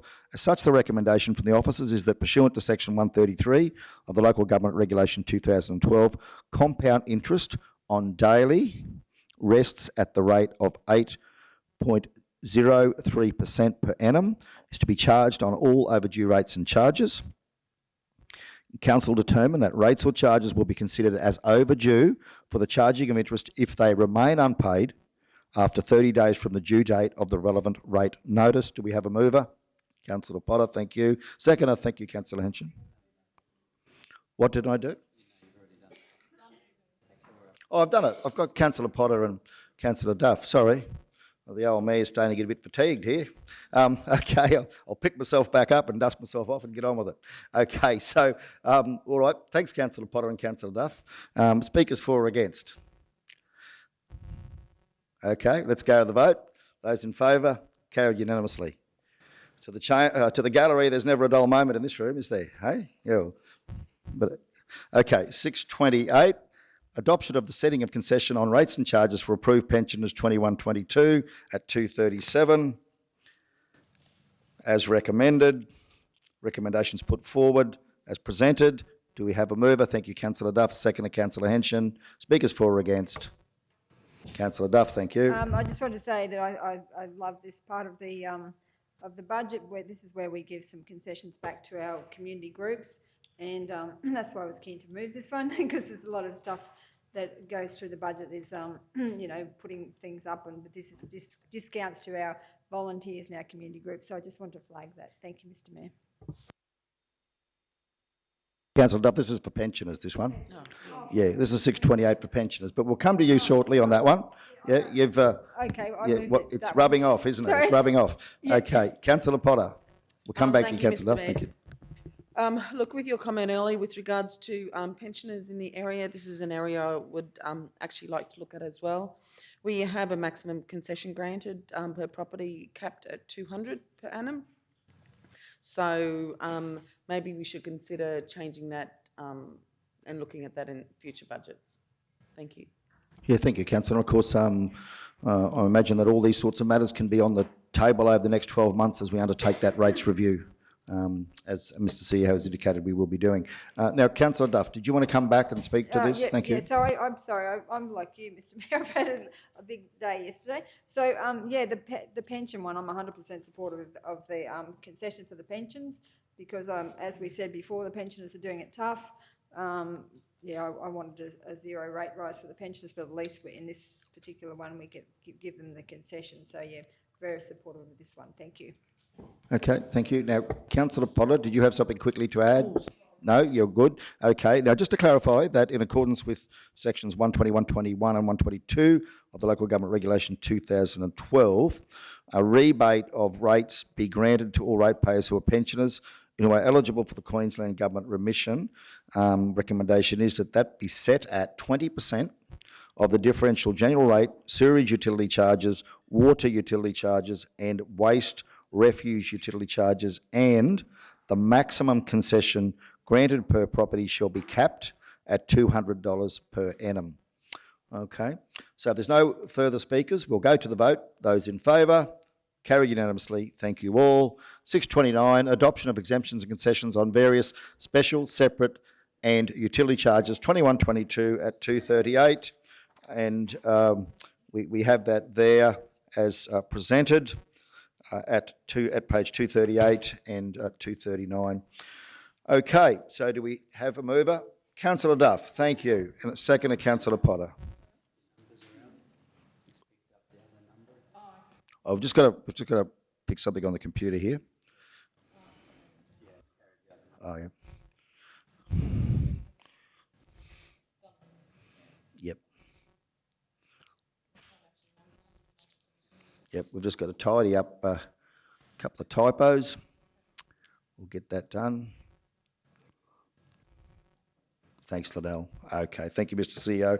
So, as presented, we have a mover and a seconder. Speakers for or against? Councillor Duff. Oh, thank you, Mr. Mayor. Yeah, I'm happy to Sorry, so we had moved by Councillor Duff, seconded by Councillor Potter. just happy to support Thank this you. one. As I said before, love the fact that we support our volunteers and our community groups and also our pensioners as before. But yeah, this is, to me, this is a big one, because I think a lot of the community groups look after our facilities, and I'm just always keen to, wherever we can, to support our community groups and our volunteers. So really, really keen to support this one. Thank you. Councillor Shoemaker. Yes, thank you, Mr Mayor. I just wanted to thank council for the support of our kindergartens. I think it's great that we have actually brought them in line with other facilities and offered a 50% increase, a 50% discount on their water access and sewage charges. I know how hard our kindergarten families work, so thank you, council, for that support. I think it's fair and reasonable. Thank you, Councillor Schumacher. So, of course, this, if adopted, provides a concession on general rates, separate rates, water access, sewerage access, and in one case, waste bin fees for a range of community organisations as listed there, right from the, well, I could list them out, the QCWA, the Youth Accommodation Youth Groups, Scouts and Guides, Seniors and Welfare Groups, kindergartens, service and other clubs, showgrounds, race grounds, museums, theatres and heritage, sporting groups and associations, charitable organisations and community-owned halls. And as the schedule indicates, there are quite supportive and generous concessions provided by council to all of those groups, and with the Scouts picking up the 100% concession on the waste bin charge. Okay, so if there's no other speakers, we'll go to the vote. Those in favour? Carried unanimously. Thank you all. 6.30, adoption of the concession of water consumption charges for hemodialysis machines for 21-22 at 240. Recommendation is that pursuant to sections 120, 121 and 122 of the Local Government Regulation 2012, Council allows an annual rebate of 190 kilolitres on the water usage to any patient who qualifies for and operates a home dialysis, a home hemodialysis machine supplied by Queensland Health at a current estimated reduction in revenue of $372.50. Do we have a mover? Thank you, Councillor Henson. Second to Councillor Potter. Speakers for or against? Those in favour? Carried unanimously. Thank you all. 6.31, the final item on the agenda, adoption of waiving minimal general rates 2021-22 at 241, and the officer's recommendation is provided there on page 241. Effectively is in relation to any rateable land held as a permit to occupy for water facilities, namely bore and pump site and associated purposes only, and properties that are small parcels of land worked in conjunction with properties held in the same ownership and identified in table hereunder as presented. Do we have a mover for such? Thank you, Councillor Potter. Seconder. Thank you, Councillor Jones. Speakers for or against? Those in favour? Carried unanimously. Thank you all. That concludes... Sorry. sorry, Councillor Froloff, yes. Before we close, I'd just like to acknowledge the incredible amount of work and advice and assistance given not only to me but my fellow councillors for all the incredible work that council has done as a whole, the CEO, the executive management team, the managers and especially our talented and professional finance team who have been no end of assistance for all of us during this time. I sincerely appreciate your contribution and I say to all of you a humble thank you for what you have done. I'm aware of the late nights and early mornings you have put into delivering our budget and the sacrifices you and your family have made during this time. And I'd just like to let everyone know and thank you all for all the hard work you have done. Thank you. Councillor Potter. Thank you, Mr Mayor. The budget that came before us this morning has been pulled apart line by line, and we, in efforts to find efficiencies and savings wherever possible. We have challenged the staff to bring their A game and have scrutinised and requested justification for every single component of the budget. I believe the budget from today is not only sustainable but affordable and has been delivered without reducing services to our community. The end product couldn't have been achieved without the input from every single councillor seated around these council chambers. And I would like to thank each and every one of my fellow councillors for their contribution here today. My passion is my community. I was born in Kingaroy, and this community nurtured me as a child and provided me with a safe, secure environment during my upbringing. And I have happy memories of my youth. And my wish is that, as an elected representative of the same community, the decisions that I make will influence the ongoing livability of our beautiful region for our future generations. Everything I do is focused on ensuring our community thrives, evolves and grows so that we can continue to improve the attractiveness of the South Burnett. The reasons why I have anguished over so many decisions relating to this budget is that I'm acutely aware of some people's inability to absorb substantial increases, especially our much-loved pensioners, who over the years have contributed to the success of our region. With these considerations in mind, I have earnestly defended my position on several points of the budget, and I confess I have been successful in some components of the budget, but unsuccessful in others. That, I believe, is democracy at its finest, and I accept the majority decisions. When I was first elected in 2016, we had borrowings in excess of 44 million, and as a result of responsible, frugal financial management, we now have a substantial increase in our borrowings down to under 33 million. We certainly, as a decrease, did I say increase? Oh, that's a decrease, isn't it? Good. See, look, I've just saved us 11 million, that's good. So we've, yeah. We certainly as a team are punching above our weight, and I'm excited at the prospect of continuing to work with my fellow councillors to identify savings, find efficiencies and contribute to the success of our wonderful region. In closing, it would be very remiss of me not to mention every single employee who has worked so hard to provide us with accurate information, in particular the CEO, general managers and managers, and our gifted professional finance staff. I'd also acknowledge their families, as I'm acutely aware of the long hours, including the late nights and early mornings that have been put into this budget. And lastly, to my long and suffering husband, Shane, I'd like to take this opportunity to acknowledge him for his patience during this time, especially the nights I tossed and turned when contemplating best outcomes for our community. Thank you all, and I commend this budget and believing that my contribution was the best I could possibly do for you. Thank you.